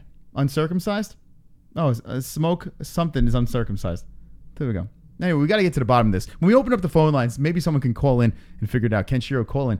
All right, what else do we have in the news on the MMA-Holes.com, Jesse? Greg Hardy says it's dangerous for somebody to be in there with me, quote unquote, after bolstering his burgeoning shut up, Greg Hardy, right? MMA career with another dominant performance Saturday. Greg Hardy commented Tuesday on what he hopes to accomplish next. Hardy spoke with TMZ Sports about his 53-second demolition of Ray Jones at Extreme Fight Night 352 in Tulsa, Oklahoma, and what the future holds. The former Carolina Panthers and Dallas Cowboys defensive ends, 3 professional fights have all lasted less than a minute. Hold on, real quick. Steve Johnson coming in and says, in New York, Eagles running ticket bots will be considered a misdemeanor, which can carry a fine up to $1,000 or twice an individual's gain from a crime or from its crime. It's a crime. He's trying to say, Steve Johnson, it's a crime. So you're trying to say that black people don't care about crime, that white people are like, it's a crime, I'm not going to do it. Maybe that's why. I don't know. All right, what else? We're trying to crack the case. If you're just jumping in, we're trying to figure out why only black guys are outside of the garden scalping tickets. And he had a message for future opponents. He said, quote, it's dangerous for somebody to be in there with me. I want people to know that. After winning a trio of amateur fights via first-round knockout, Hardy competed in Dana White's Tuesday Night Contender Series twice, notching first-round knockout wins over Austin Lane and Tavares Gordon. They should have gave Greg Hardy a title fight at UFC 230, right? Him versus, I don't know, who do you want to get? Like another a woman beater. Is there any other heavyweight woman? Travis Brown, bring him back, right? Greg Hardy versus Travis Brown to headline UFC 230, right? The woman beater. Like, you could sell that pay-per-view over Shevchenko and the other one. Eubanks? No. All right. What else we got in the news? Daniel Cormier is pretty sure that he will be stripped of his UFC light heavyweight title. When Daniel Cormier knocked out Stipe Miocic at UFC 226 to claim the heavyweight championship, he became only the second man in UFC history to hold titles simultaneously in 2 different weight classes. The first was Conor McGregor, who had a short-lived run as champ, with the UFC stripping him of his featherweight title only 2 weeks after he won the lightweight belt. Now it appears Cormier is in a similar boat. Speaking recently with Ariel Helwani of ESPN, Cormier suggested that the UFC is pressuring him to relinquish his light heavyweight title so Jon Jones and Alexander Gustafsson can fight for it later this year. He said, quote, "I imagine they're going to take the belt because I am scheduled to fight Brock Lesnar at heavyweight. I can't fight at 205 first, so I'm pretty sure that they'll take that title." Cormier revealed that the UFC originally intended to strip him so a rumored fight between Gustafsson and Yoel Romero could be for the light heavyweight title, but when the bout fell through, the company shifted its focus towards Jones-Gustafsson title rematch. Cormier also revealed that though he had previously said that he wanted to defend his 205-pound title again before defending his heavyweight belt against Lesnar, that became impossible due to a broken hand that will keep him out until next year. Instead, Cormier has his eyes fully set ahead on the Lesnar fight and the financial windfall that will accompany it. The Dark Project 01 says they shouldn't let fighters have 2 different belts in the UFC. Some may agree with you. You know, I mean, I get it, but it's all about money, right? It's all about the big fights, the super fights. So that's why the UFC does it. Is it right? Probably not. And yeah, it does. It holds up divisions, and then it's an easy way for them to have interim belts and make more money fights. And it's a circus. It is a circus. Yeah. But it is what it is. And now, ever since Conor did it, now it seems like everyone wants 2 belts and 3 belts and 4 belts. You know, if they open the 165, people could be having belts all over themselves. It's crazy. The one thing I take from Daniel Cormier and the Ariel Helwani interview, now, if you're new to this, you don't realize I am a huge Daniel Cormier guy. This is my guy. Him, the Black Beast, and Conor. Those are my 3. It's the big 3 for me. 2 BBCs and 1 Irish curse. That's what I go with. And Daniel Cormier, I couldn't even listen to his interview. I don't know. Did you hear this? Like, it just sounded like he's like, "Well, I'm Daniel Cormier. Well, they taking my belt away." Like, it was just whiny. It was a wah. It was a wah. And I'm a Daniel, and you know, I nut hug Daniel Cormier. I'm DC all day. I told Jon Jones to his fucking face that I'm ride or die DC, right? But this interview, I was just like, Daniel, come on, let's stop. Let's cut it out. It's a little too much. Put the Kleenex away. You know, go fight Brock Lesnar, get your money, and shut up, and fight Jon Jones and retire at heavyweight. But this interview was rough. What did you think of that interview? You heard some of it. I didn't mind it. No, it was wambulance. But I'm a huge, well, I can't say I'm a huge DC fan as a defense because you're a huge DC fan, but I didn't mind it. No, it doesn't matter. No, there's no such thing as a huge. I'm not the hugest DC fan. I am the biggest DC fan you will ever meet. You're a Damian Maia DC, Darren Till, Ryan Ortega. You like everyone. You're sucking all their dicks. It's ridiculous. Wonderful. Stop sucking all the fighters' dicks, Jesse. Fap. Jesus Christ. Can a fighter get by without you sucking their dick? It's unbelievable, Jesse. No. All right. What do you guys think? Did you guys hear the interview? Let me know in the chat. We got to move along because we're trying to cram all the news in because we want to open up those fucking phone lines over there. Yeah. All right. UFC contender Darren Till has moved up to middleweight. Faggot. Yes. Isn't that what you wanted? What do you mean, faggot? Well, what was he doing at 170 in the first place? The fat fuck. Darren Till's quest for the UFC welterweight title ended in a one-sided submission defeat to Tyron Woodley last month, and it appears as if the Englishman is going to middleweight. In a blog post written on PattyPower.com, Till wrote about how he's not completely shutting out the door on 170, but his future is very much focused on 185. He said, quote, "I'm a big dude for welterweight, to be honest, so that's probably going to be my last fight at that weight. Welterweight isn't fully gone for me, Real quick, Jesse, can Simon RXXRRXX, can everyone fuck his mom, please? All right, good. Back to this. Welterweight isn't fully gone for me, but I'm going to be happy going up to middleweight now, and I'll be strong at that weight, not having to cut as much weight. I'm at the pinnacle of my fighting career now. I'm one of the biggest names in MMA right now. I'm fighting the best, and I am one of the best. It's not that I can't make the weight. I'm just a big lad, so I just have to be on such a strict regiment diet. And being honest, I don't like doing it. People might say he's not disciplined enough, but because I have cut so much weight, I can only eat the bare minimum of food, and that's not how I want to be training. I want to be eating nice, healthy, big meals and training hard, smashing my training. The move up will help me keep my head more relaxed over the weight cut, and I'll be training more with a smile on my face, so I'm looking forward to going to middleweight. Oh, Jesse, it's me, Darren Till's pussy. Well, it feels good, man. I can eat again. It's going to be fantastic. My pussy is stronger at 185, yes. The pussy is fabulous at 185. No more weight cuts for me, man. Oh, my God. Man, oh, my God. Did you just turn gay? That's right. It's me, Darren Till's pussy. And yes, I feel fresh. Darren Till's pussy feels completely fresh because he's moving up to 185 where he belongs. But here's the problem. I think 6 foot 185. It's kind of manlet over there at 185. And I think that these 185ers are going to be eating him up. Now, Jesse, do you feel, hey, hold on a second, man. My striking is legit. I can take on anyone. It doesn't matter if you can wrestle. I'm going to knock you out because my pussy says so. Jesse, do you think that Darren Till is going to fare well at 185? What do you mean fare well? Like completely, permanently leave? No, what? No.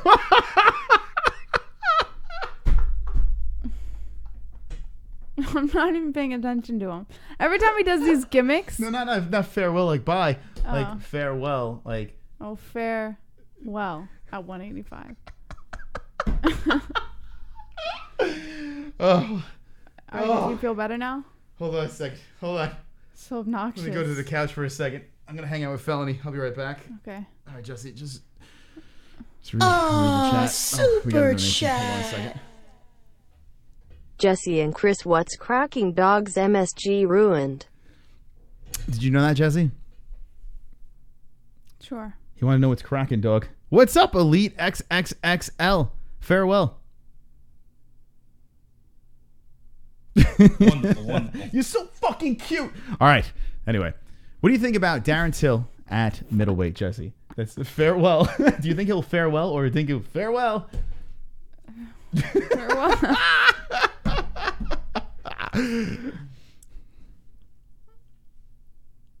Yeah, thank you, Dark Project. You were thinking what I thought when he said farewell. Yeah.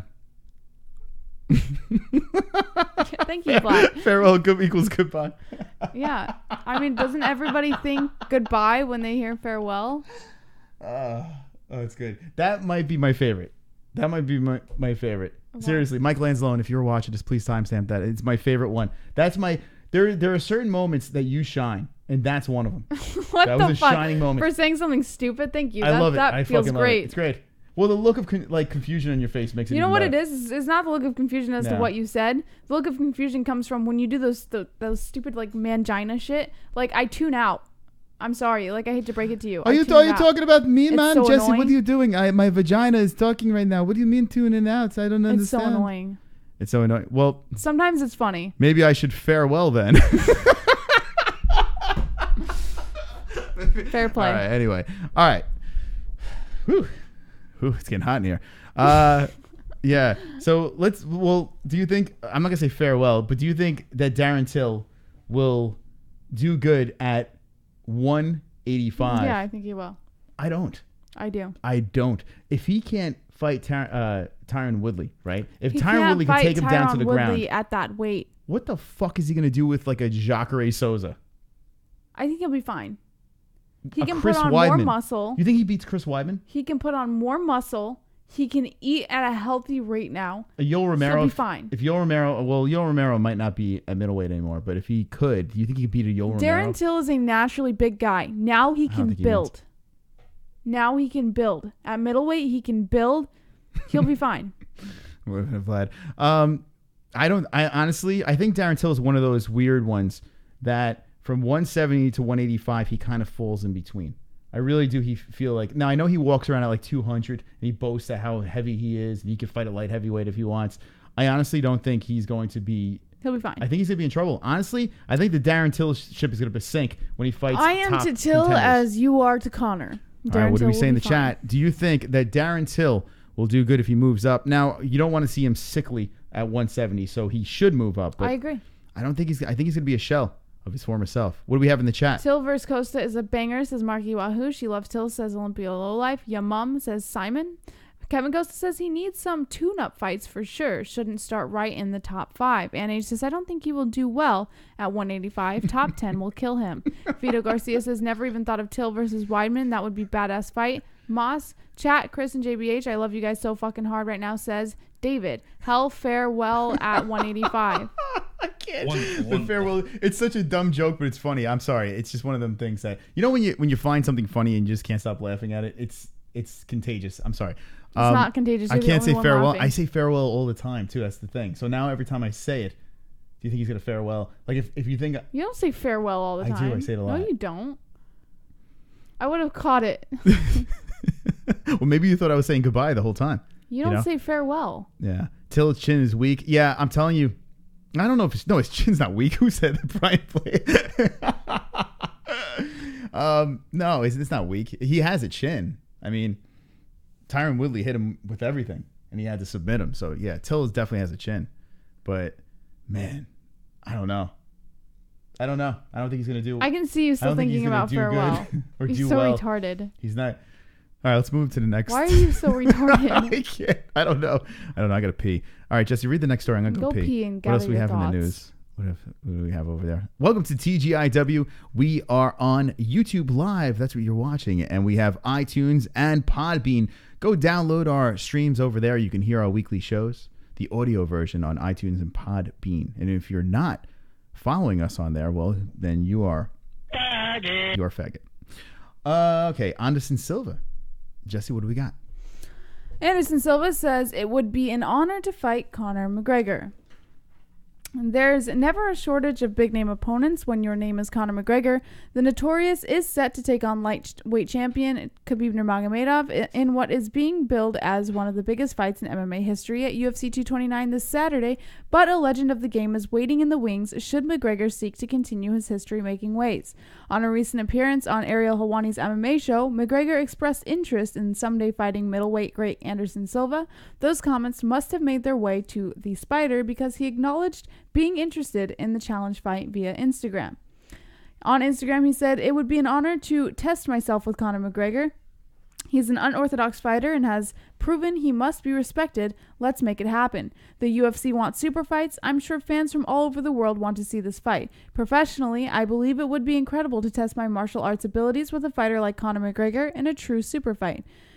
He's focused on fighting Khabib Nurmagomedov now. After this, I'm ready for this challenge, when and where he wants. Silva is 43 years old and is best known for his legendary 16-fight UFC winning streak, a run that saw him capture middleweight gold in his second fight for the promotion and successfully defend it 10 consecutive times. The title defense streak was the UFC record until it recently broke by Demetrius Johnson. It's been 18 months since Silva last competed, a result of him receiving a 1-year suspension from the USADA for ingesting a contaminated supplement. You know what?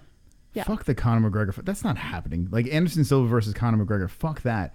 But why not Anderson Silva versus Darren Till at middleweight?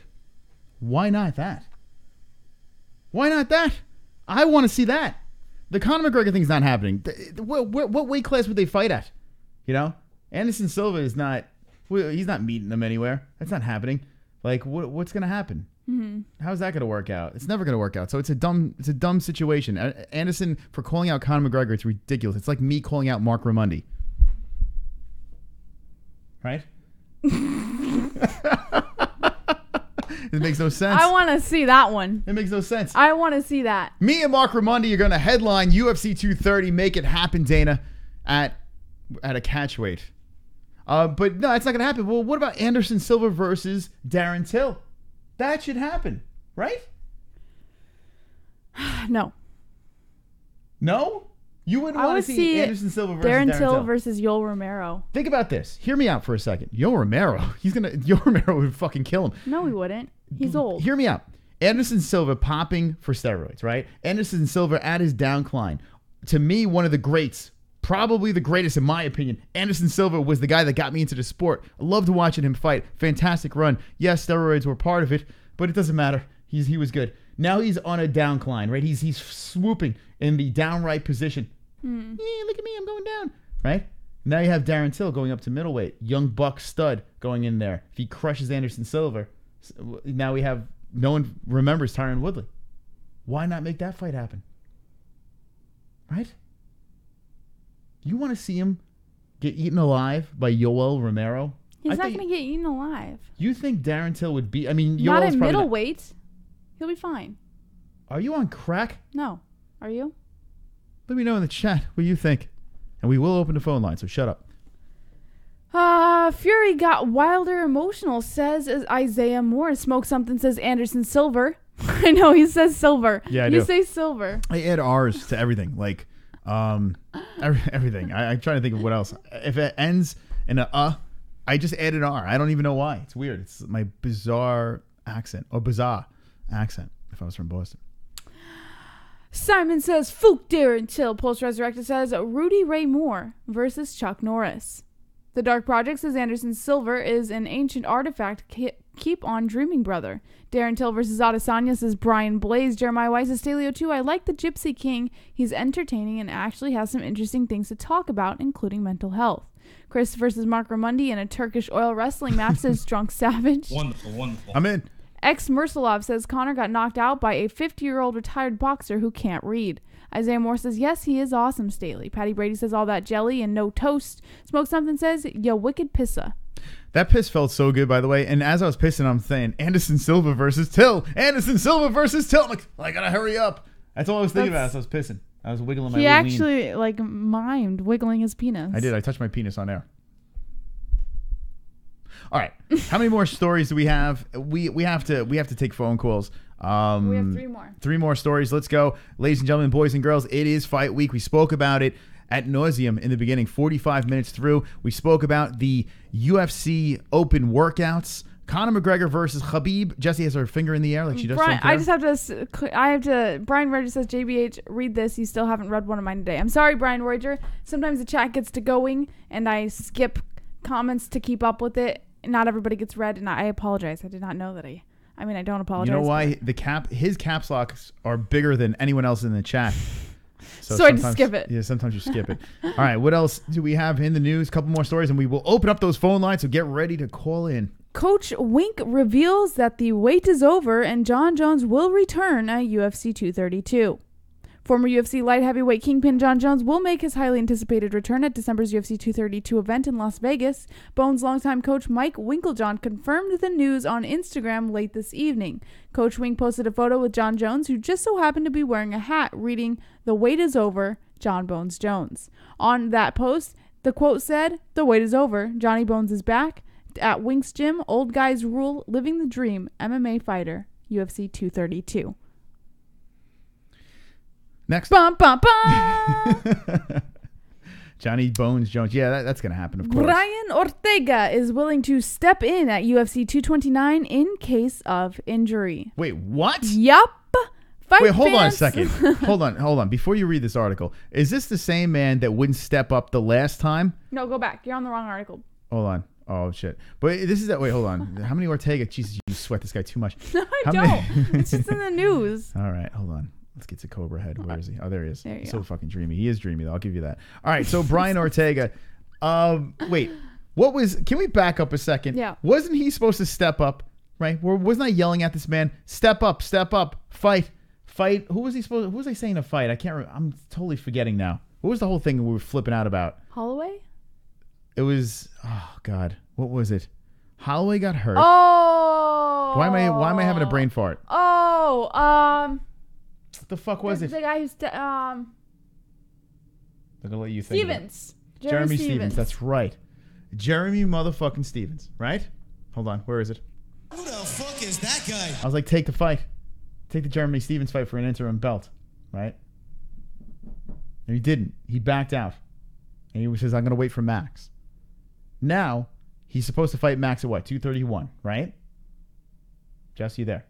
We'll talk about it. It's in the news. 231. What the fuck was this? I don't know, because I'm not sure if you're there. Sometimes I look at you and I see fucking, I don't know, I see like sheep jumping over listening. leprechauns. I don't know what you're doing. So snap at me. Oh, you're there. The fuck? I'm going to get some Epsom salt. Are you there? Why didn't he take that fight? And now he's saying he's going to step in. So who's he? Read this article. Now I want to know, because I'm about to rip this motherfucker a new asshole. Go ahead. Fight fans need not worry about seeing an entertaining fight this weekend, Saturday, October 6, 2018. Regardless of what happens, UFC megastar Conor McGregor is making his return to the octagon. He'll challenge Khabib for the UFC Lightweight Championship. One thing that scares fight fans, however, is the possibility of the fight falling out. Khabib has a history of injuries and pulling out of fights. There's also the possibility that McGregor could get injured. The UFC has put a backup plan in place given their co-main event. Tony Ferguson and Anthony Pettis will fight in the co-featured bout of the evening. Should anything happen to the main event, either Pettis or Ferguson would be ready to go. With that being said, it looks like the UFC could have another backup plan in their back pocket. UFC featherweight title challenger Brian Ortega told TMZ recently that he'd be willing to step in for either McGregor or Khabib if need be. He said, quote, I always stay ready. There's a lot of money on the line for that one. I doubt someone is going to get injured, but I've been wrong many times, so who knows? I'm sure I'm in line. I'm sure there's a lot of other fighters in line. But yeah, I definitely jump in if something happened. These are the kinds of fights I jump in on last minute to save the card. All right, I'm going to say this now. I want Khabib to fall out of the fight. I want Ortega to get smoked by McGregor. That's what I want. What? I want him to get smoked by He's McGregor not gonna for get running smoked his by mouth. McGregor. That's what I want. I want Khabib to I don't know, eat some tiramisu, and then Ortega's like, I'll take the fight, and boom, smoked. There you go. First of all, the UFC is not taking this young stud and throwing him at 155 like this. It's never gonna happen. I can't even see that happening. It's ridiculous. I think he's just saying that to keep himself. This is bullshit. Number one bullshit over here. Come on. They're going to take their little golden boy away. Get the fuck. Stop it. No way is that going to happen. No way. Anyway, is that it for the story? I guess. I mean, you What are you doing? kind of set the boundaries on that one. Ortega will not defend his 145 belt. If he wins it, trust me, says Kevin Costner. Don't worry, he's going to lose. Holloway's going to whoop his ass. Imagine. No, he's not. What is he talking about? All right, what else do we have in the news? Max Holloway versus Brian Ortega is scheduled for UFC 231 officially. There we go. Fighting fans, mark your calendars. Max Holloway and Brian Ortega will square off at UFC 231 at Scotiabank Arena in Toronto on December 8th. Both Holloway and Ortega took to Twitter to announce the showdown. Mark Holloway posted a picture of the poster saying, running through a 6 with my woes, hashtag blessed era, hashtag UFC 231. And Brian Ortega also posted the same poster saying, Canada, here we come. The UFC posted on Twitter with the same poster saying, title on the line, at Blessed MMA defends against Brian T. City at UFC 231. All right. So that's a good fight, though. Like, as much as I horse around. Ortega versus Holloway. I really hope that fight does stay intact. I do want to see it. I just think the Bless is just too good for that weight class. But I mean, what he did to Frankie, on the way up, Cub, which is it's Cub Swanson. What are we talking about here? But Frankie knocking out Frankie, I like Cub. That shocked me. Even though I feel Ortega was losing the fight, I feel Frankie, if he didn't get knocked out, he would have won the fight. He would have won a decision. He would have been bouncing around like that little New Jersey jumping bean. Anyway. What else do we have in the news? What the fuck we have in the news? I want to take phone calls. That's it. Oh, that's it. All right, ladies and gentlemen, boys and girls, let's do it. Fight week, motherfuckers. We went through the news. Now it's time for you to call in. UFC 229 is Saturday.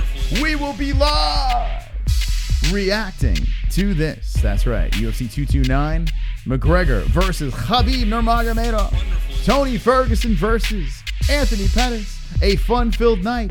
Shout out to our sponsors, TygerLyfe Energy and Duplex Entertainment. Link in the description. Jesse, are you ready? I'm always ready. Chat room, are you ready? Let's open up the phone lines right. Wonderful. 516-522-0267. I'm opening them up. Hold on a second. 516-522-0267. And We're good. 516-522-0267. What should we got going on in the... 20 likes. I've got fucking... Yeah. 20 likes. Interruption. 772, you are live with the MMA-Holes. What's your name, where are you from, and what is on your mind? Okay, so I was listening to Joe Rogan and Brendan Schaub break down the UFC fight, McGregor versus Khabib this weekend. And you can just tell Joe Rogan is a Jew shill. You can just tell it in him. He don't want Khabib to win it all. He keeps saying, oh, Michael Johnson rocked Khabib. Khabib was never hurt. He was never rocked at all. He got off balance because it hit his arm, and he went right back down to swarming Michael Johnson. I can't wait for Khabib to take McGregor down, smash him, say Allahu Akbar. He's going to say free Palestine and down with the Jewish supremacist Khazar mafia. Run the UFC, Ari Emanuel.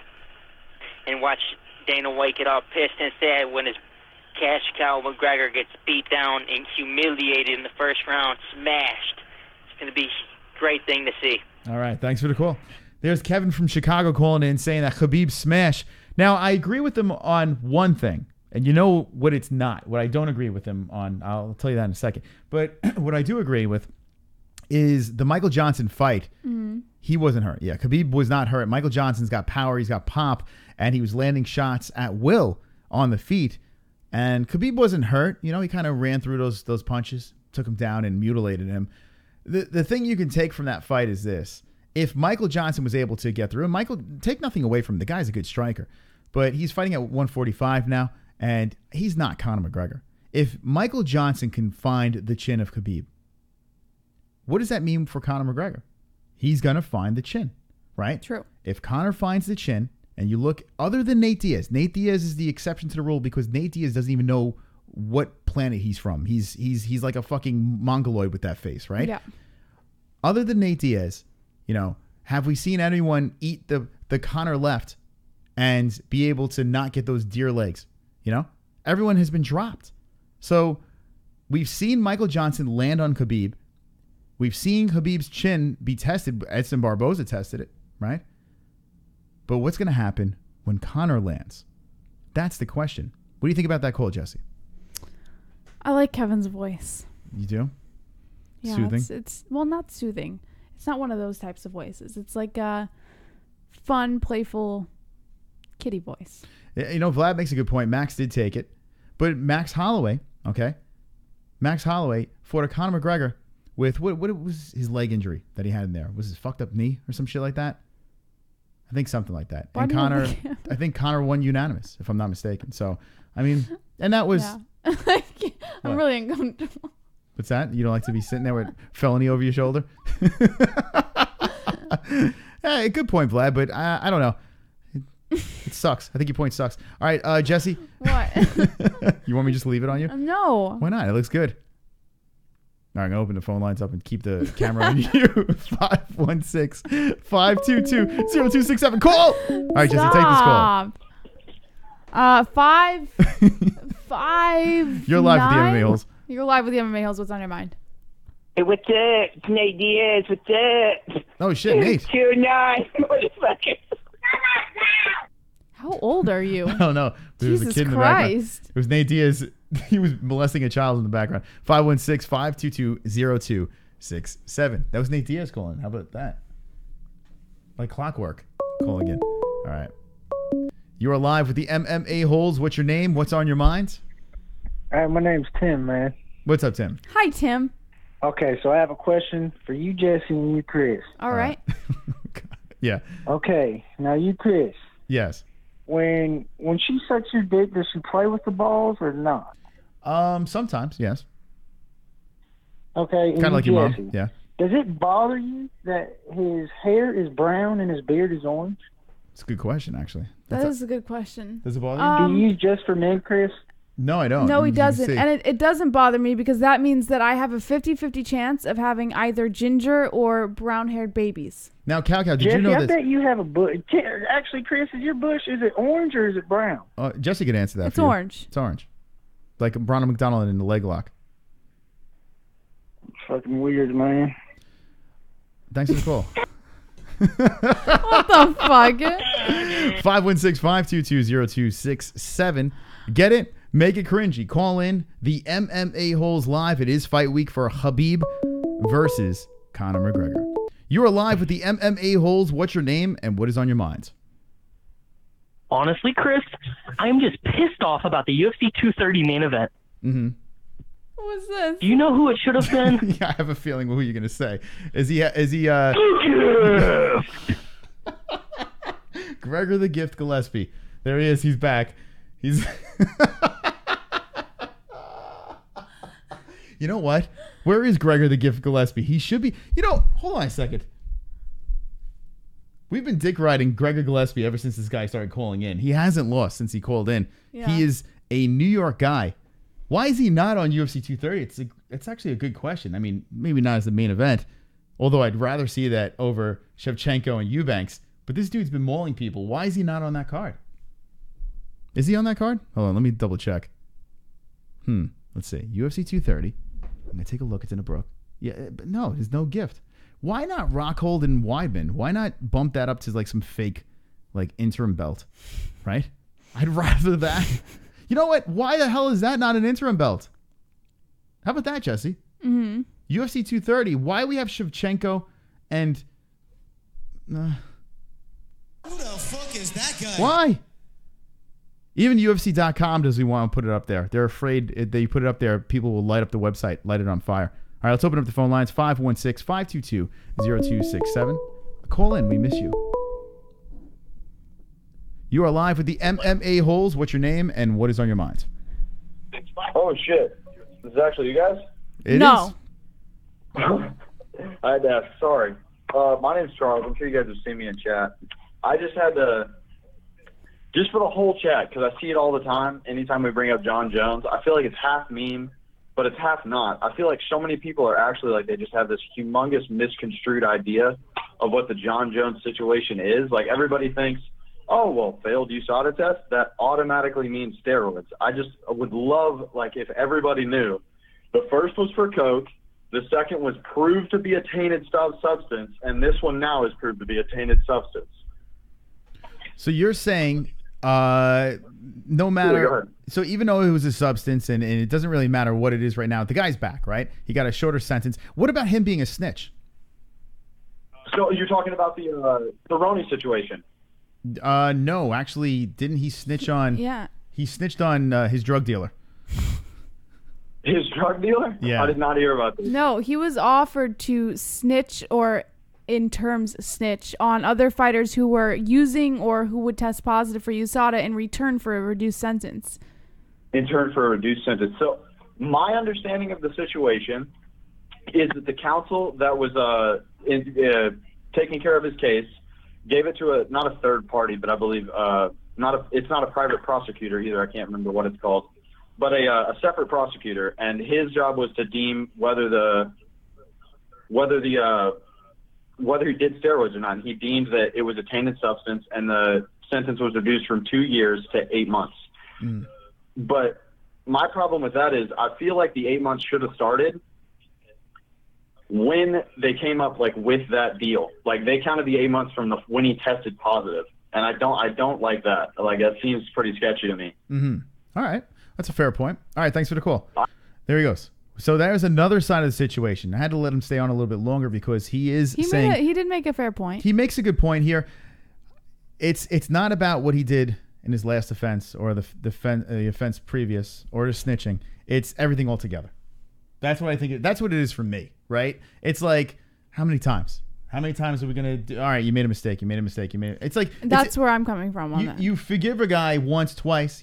Like the hit and runs. Fool me once, shame on me, or fool me once, shame on you. Fool me twice, shame on me. Farewell. Yeah. Wonderful. Fool me once, farewell. Yeah, I don't know. What do you guys think in the chat? That's a different side of the equation on Jon Jones, and we've said it before. We've had people that actually we're gonna have a guy on very soon. It's gonna be a circus. Are you guys ready for a circus? We're gonna have another circus because we have a guy from Jackson Wink. Charles Gaffney in the chat. There he is. Charles Gaffney. Look out for him next time. Thank you for letting me stay on a little longer. I appreciate it, guys. Oh, okay. That's him. All right, Charles. Charles in charge. Gaffney. Oh yeah, I have seen him in the chat. So we're gonna have someone inside from Jackson Wink, not Devin Clark, another friend that's been on before, and he's been on multiple times, and he brought us Jon Jones. He brought Jon Jones to the show, so I'm gonna bring him back. I'm not gonna say who it is, but the OGs know who he is and know the cringe. But he's friends with Jon Jones. He's party with Jon Jones, and maybe we can get another side of the story from the inside. Jesse, what do you think? You pumped up? Such a waste of time. There's a couple of circuses that we have lined up, and you want to be subscribed to this shit show, trust me. All right, let's get the phone lines open again. 516-522-0267. Let me know what you think about this weekend. Big card. You can talk about Jon Jones. You can talk about whatever you would like. Even the co-main event. A lot of people are not speaking about the co-main event of the evening, El Kukui versus Pettis. Real good fight over there. Yes?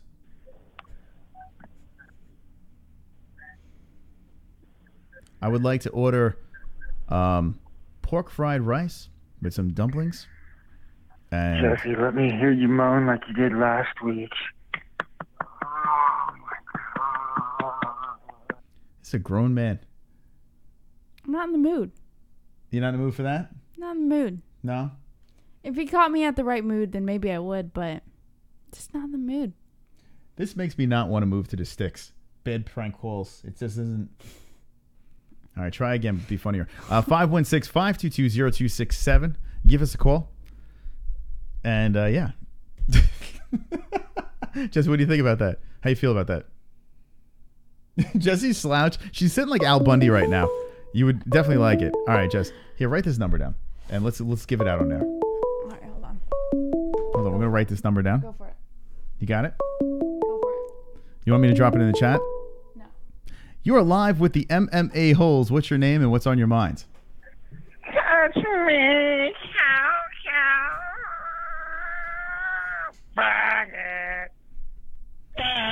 That indeed is where that sound clip came from. Cow over there. All right, so there we go. We got his number. All right, cool. 516-522-0267. Call in the MMA-Holes, the cringiest MMA show on YouTube. Do you think Cow watches MMA? Like that's actually a good question over here. We never. No, had I think he's a just a fucking weirdo who likes attention. I don't know. You are live with the MMA-Holes. What's your name and what's on your mind? Hey, Jay, it's been a while. What's going on, Chris and Jesse? Jay Smooth, where the fuck did you go? Whoa. Jeez. Jay, could you believe this? I'm disappointed in you, young man. Oh my God. I am very disappointed in you. Uh-oh. Whoa. I'm How are so you disappointed in me. Your phone lines are jammed like a bitch. You know that. Do you know how long it's been since we've heard Jay Smooth's voice on our phone lines? Shame on you. Right. It's been a long fucking time. Shame on you, Jay Smooth. Jay, now that we have a black man on the phone, we want to know why are scalpers all black? What's the deal with this? I mean, this is the question we want to know. No, that's only all black in front of where you go. I've seen white scalpers in front of college football games. I've seen Mexican scalpers in front of donkey shows. It all depends on the event. But you're right. Most of them are African American. It's because we don't give a fuck about police. Oh, okay. Jay, I have a very important question for you. What's up? How high are you right now? Do you really have to ask that question? Is water wet? Yes. I think you know. I think you know the answer to that. No, I don't. Well, if you know me, you know I'm not on planet Earth right now. That's how high I am. Have you been smoking since 4:20 or since noon? 4:20 because I had shit to do earlier. So you're not that high right now. Well, I am because I've been going nonstop since 4:20. So you know, Jay, it's been I don't know what. It's been about 6-7 hours since then. You have to be the most functional pot smoker I know. ever come encounter. I mean, it's literally like air to you now. Like, does it even affect you anymore, or is it just kind of like a routine thing? Not like it used to. There was the thing is I've been doing it since I was a teenager, so after a while it just becomes routine. But there are times where I have to switch from edibles to weed, just to keep the high going, because there are times where I do smoke so much I don't get high. Mm-hmm. What's the difference with edibles? I mean, listen, we're off topic, but who gives a fuck? Edibles. She's getting into baking, Jay, and she wants to make funny brownies. I want to make I've never made edibles before, Jay. What? I'm interested. We should bring them to a meetup. Oh, I'm gonna have to send you a recipe for Rice Krispie treats. That's a good way to start. I thought brownies were the best way to do it. Brownies is good if you're a rookie, but if you want something that's going to take you to the next level, you should try like Rice Krispie treats or something like really fucking crazy. I'm a rookie, Jay. I've never made edibles before. I'm very interested in this. All right, we're gonna have to talk off air. Yeah, but you are a former pilot. Well, anyway, we'll talk about it. All right, so what do we got? What's on your mind? You know what, about this fight, actually two things. Conor Khabib, Conor's going to have to win. I don't think he will, but he's going to have to, because if he doesn't, all that time chasing Floyd Mayweather and making history in boxing was for nothing. Because now it's like he went over there and he made history. Now you have to go over back to MMA and dominate. If you lose, it kind of looks bad on him. So for his sake, hopefully he wins. Oh, and one more thing. From a guy that used to be a Jon Jones fan, I don't support snitching at all. And especially coming from where I come from, if you snitch, you end up at the bottom of the harbor waiting to be fish food for the crabs. That's usually how it works. So, and yeah, we know that you've been supporting Jon Jones for a long time here. So that's the straw that broke the camel's back, the Jon Jones snitch. He did it before. Like, he admitted that when he was younger, he used to rat on kids that smoke pot, and that's fine because there are motherfuckers who used to do that before they became potheads. But now, what he did with USADA is essentially the equivalent of a criminal being an FBI informant and dragging everybody else he used to do business with down just so he can get a reduced sentence. Mm-hmm. That's essentially what Jon did. Yeah. So essentially, if he were to commit a crime, what he did was the equivalent of ratting on everyone he did crimes with, just so he didn't get in trouble. That's just about as low as you can possibly get, and I can't even support that. There you go. All right, Jay. Thanks for the call. All right, have a good one. That's Jay Smooth chiming in. We haven't heard from Jay in a while. This ear is busted open. More importantly, Jesse is watching Tough right now in the second round, and yeah, it's a bloodbath. There's a nasty fight going on. Do you know why I just said, oh, shit? Yeah, so, Jesse, I know you checked out. Is that her ear? So, all right. Getting back to Jay's call over there, yeah. And yeah, I think that's what did it with Jon Jones. But, you know, a lot of people are still on the bandwagon. You know, like our caller that just called before. Like, there are a lot of people that are still staying strong. So I got to give credit to the hardcore fans that are sticking with their guy, you know, whatever. You know, ride or die, no matter what happens, they're going to stick with Jon Jones. And the easy way to stick with him is the fact that look at his resume. The guy hasn't lost, you know. I mean, unless you have the Matt Hamill thing. But other than that, I mean, the guy is unbeatable. He's one of the best at the game. It has that Anderson Silva vibe until Anderson Silva broke his leg and the whole Chris Weidman thing happened. But Jon Jones is not easy for me to defend, you know, but I was never a Real Bones fan. So I like hearing both sides of the story. Now, Jay Smooth was a fan, and now he's on the other side. Jesse, you never were a fan either, though, right? You never were a Jon Jones. Never, ever. There's nothing. Here's the thing. It's nothing against Jon Jones. I think I would have been a fan if I were introduced to the sport when Jon Jones wasn't doing bullshit. You know, like when he wasn't getting caught. Yeah, you came in when he was getting... Yeah. Yeah, he was in trouble. So had I come in pre-USADA, then maybe I would be a Jon Jones fan. But I came in right in the presence of USADA with Jones, and it just it didn't do it for me. It was weird. I wanted to root for Jon Jones when he fought Chael Sonnen, and they did the Ultimate Fighter. I wanted to root for the guy. We went to the fight, and I just found myself rooting for Chael Sonnen. I just thought Chael was funnier at the time, and I knew he wasn't going to win, but I was just like, let's... And the whole crowd was rooting for Chael Sonnen. Like, the whole crowd. Jones was getting booed. He's the East Coast guy. Like, he was getting booed. It was really bizarre to me, but I was one of them booing. Like, I didn't get it, you know. But now a series of things happen, and well, he's back now. Hopefully, Jon Jones can win us over, you know, because the guy's a massive talent. I don't know if he's going to do it over here, but hopefully he wins over some more fans, and we can have another split chat room. But right now, it seems like it's going to the other side. It seems like that everyone is just like, nah, we're done with you. Yeah. 232 happens. He might win everyone over again. Moles Gustafsson beats DC for a third time at heavyweight. Mm-hmm. Becomes a double champ. Could you imagine? Jesse, your favorite fighter, Jon Jones, has a chance within the next year to become a double champ. Think about that. Let that sink into your head. He has a very good chance of letting that happen, of having that happen. Think about it. Johnny Bones, double champ Jones. Everyone forgets. How do you feel about that? How do you feel about that?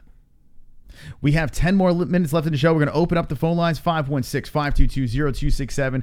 I know we're talking about Bones, but it is fight week, and Conor McGregor is fighting Khabib Nurmagomedov. It is happening. We are extremely excited. We have another show on tomorrow and Friday. We'll be live for the press conference as well. Phones are off the hook. Hold on a second. You are live with the MMA-Holes. What's your name and what is on your mind?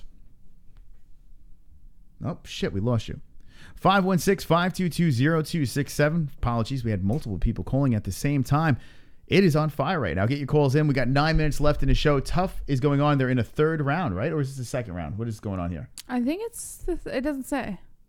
2 rounds. I thought they did 2 rounds already. Well, who knows? Let's see what we got here.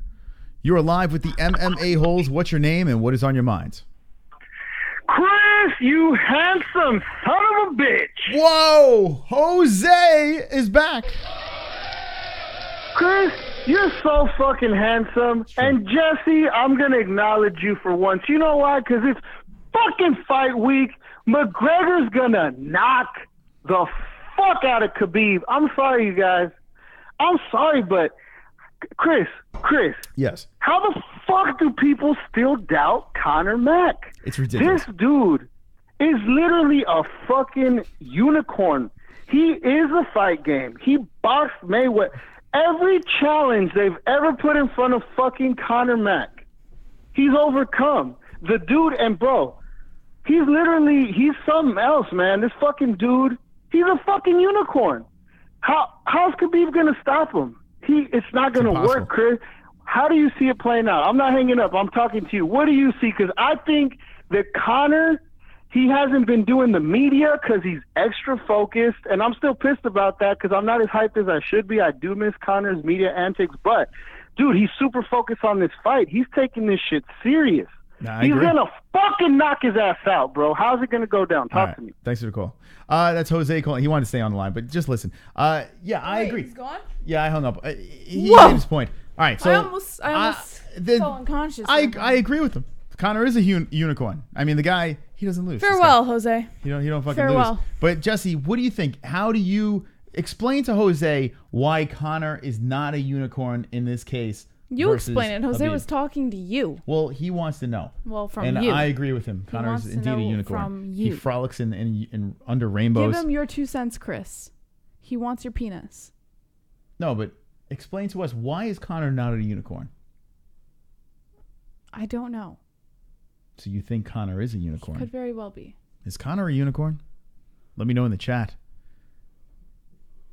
516-522-0267. The MMA-Holes are live every week, 3 times a week, and will be live tomorrow as well for the press conference.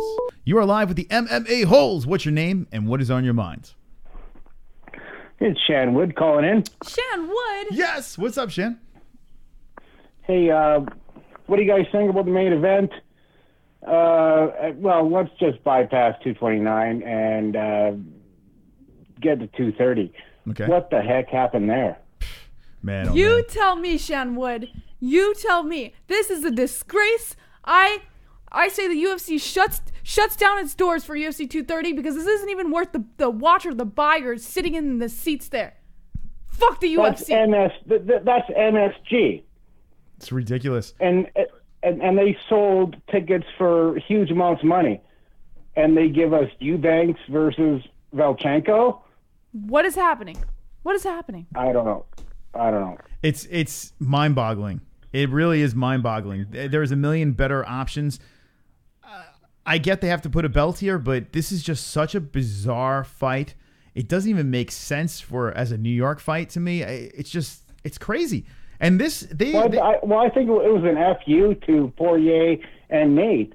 I mean, they kind of went off the rails and tried to do something on social media to get the 165-pound belt out there, and that fucking failed. Yeah. Well, and thank you for the call, Shan. You know what? Luke Thomas said it as well. He said that it almost seems like the UFC will do anything but give in to Nate Diaz. You know what, though? And I think he has a point. It was mentioned that they needed a title fight, but I was watching the Alien and the Manlet this morning, and they were talking about how not all UFC pay-per-view main events Jesse, look how cute he is. need a title fight. But look how it cute doesn't have to be a title fight. Listen to what I'm saying. Oh, which one said it though? The cute one or the I alien? think it was the Alien, and the Manlet agreed because the Alien said they don't need a title fight, and the Manlet said, you're right, Nate Diaz and Conor wasn't a title fight. Nate Diaz Conor 2 wasn't a title fight. All that. Which they make a fair point. You don't need a title fight for a pay-per-view main event, but it makes the pay-per-view main event worth the buy for it to be a title fight. And I think it's not that people are saying you have to have a title fight. It's that if you want to make money, you need a title fight. It's just how, unless that's the what fight I said. is great. I said that on a previous show. I said that the fans that are just flipping through the cable, right, and they see a belt is on the line, maybe they might be inclined to buy that event because they see there is a title fight. So yeah, I agree with that. I completely agree with that. Mike, there's just so many other ways. I understand all the real champs are pretty much not doing anything, or they're all wrapped up with something, whether it's injuries or their timing is not lining up. But they do have something on the card, and the more I look at it, the more I don't know, I scratch my head, is why not make this an interim fight, right? Or then again, Luke Rockhold, actually, you can't, because Luke Rockhold's coming off of an L, right? Luke Rockhold's coming off of multiple L's. Hold on a second. No, he came off of one. That's right. He had the win off of Branch. So, yeah, a guy coming off a loss. Yeah, I guess you know what, though? Even if he's coming off a loss, I can still make a better argument about this fight than this fight, Shevchenko versus Eubanks. It just doesn't make sense. Because where does Eubanks come from?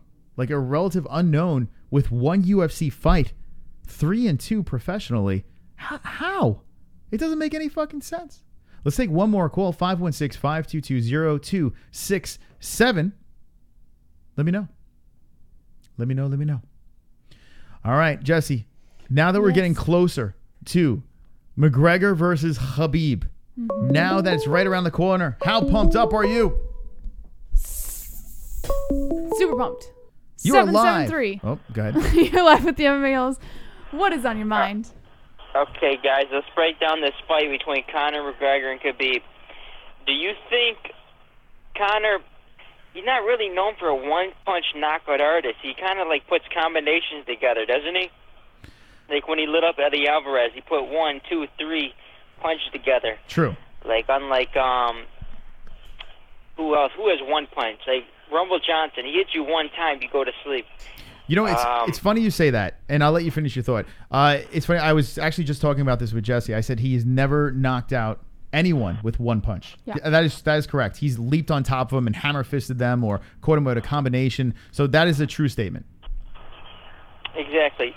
So I think Conor's going to have to use his footwork. He's going to have to dance around, use that jab, and be a counter fighter. Mm-hmm. Khabib, can Conor get taken down, still have the energy to get back up, and put power in his punches to hurt Khabib? That's the question. Yes. I feel like if Khabib gets a takedown, it's going to zap the energy of Khabib. It's not like Mini Mendez on top of you. This is a different animal on top of you. When Khabib gets on top of you, you get zapped real quick. I don't think Connor's going to have the same strength in his punches after he gets taken down in the first minute. What do you think? All right, thanks for the call.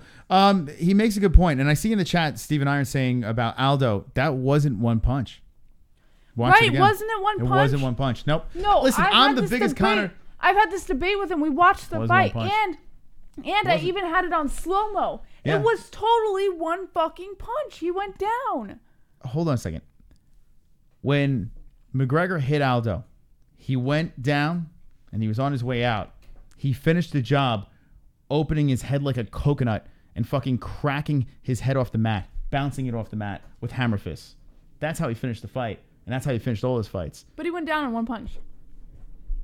He fell in one punch, but he got finished with multiple shots. But he looked like he was out. The second shot rolled Aldo's eyes in the back of his fucking head. So, no, one punch knockout is, to me, Mark Hunt walk-off shit. I know, but what I'm saying was it looked like a one-punch knockout. It looked like he was out by the first punch. As much as I want to say that's what dropped him, but he finished the job on the floor. And that's a good point that Kevin brings up with this fight over here. Yes, he can drop Khabib. It's definitely possible. The thing is, when he pounces on him, is it going to be enough to put him away, right? That's the thing. Because what happens if he drops Khabib, Khabib shakes it off, and now they're on the ground, rolling around. Mm.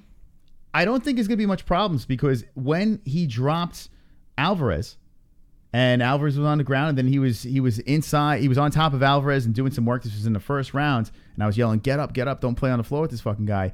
Alvarez was too hurt to really do much, and Conor was showing his strength on top and posing his will. Khabib's another animal here, and that's why this fight is so interesting to me.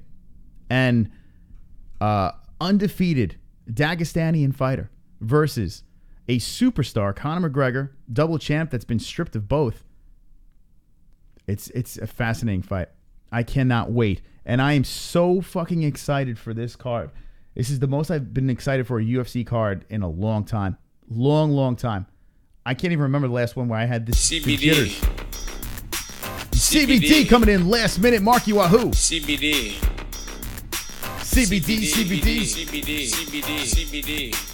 That's right. CBD. It helps with healing process and inflammation and stuff like that. So you wanted to get these for make your life a better place. Fight training and make your life a better place. With an ATS. If they add wiener size in tail of the tape, then all UFC events would almost double in my opinion. 7%ers would be 70% if you get my drift. It's true. Just saying, ratings would be up at least 35% because of some shank. Welcome, ladies. It's all good points there by Marky Wahoo. Welcome, ladies. They should. Penis size, funny. right? They should show bulges. They should show all bulges on. There we go. Yeah, so that's this weekend. I cannot wait for this. Jesse, on a level of 1 to 10, how excited are you for this event? A quadrillion. A quadrillion? Quadrillion. OMG. I'm actually like counting down the days now. Like, I'm counting down to the press conference 2. I'm counting down to the very last embedded episode. I'm pumped. I woke up. Didn't I wake up the other morning and I'm like, I can't wait for UFC 229? Yeah, it was funny. The first woman I've ever been with that's rolled over and says, I can't wait for you. A UFC event. And I rolled back over and I said, if I didn't make the mistake the first time, I would make it now. Wonderful. Anyway, yeah. 7%, Michael Chapman, is the percentage of females that watch this show. So that's actually, there's a lot of new people here that don't know about that. 7% of our audience is female. So we call you the ladies. And if you are a lovely lady hiding in the chat room or just don't want to get involved, I don't blame you. You are wonderful. Represent 7% strong. And tell everyone at the supermarket that you are an MMA hole. Okay, let's get the fuck out of here. Tomorrow, I don't know when the press conference is, so make sure you slap the notification bell. We will be live for the press conference. We have a little proper 12 back there, and we will be dabbling into that this weekend. Maybe tomorrow. We'll find out. You got to find out only one way to tune into our show. Check us out on Podbean and iTunes.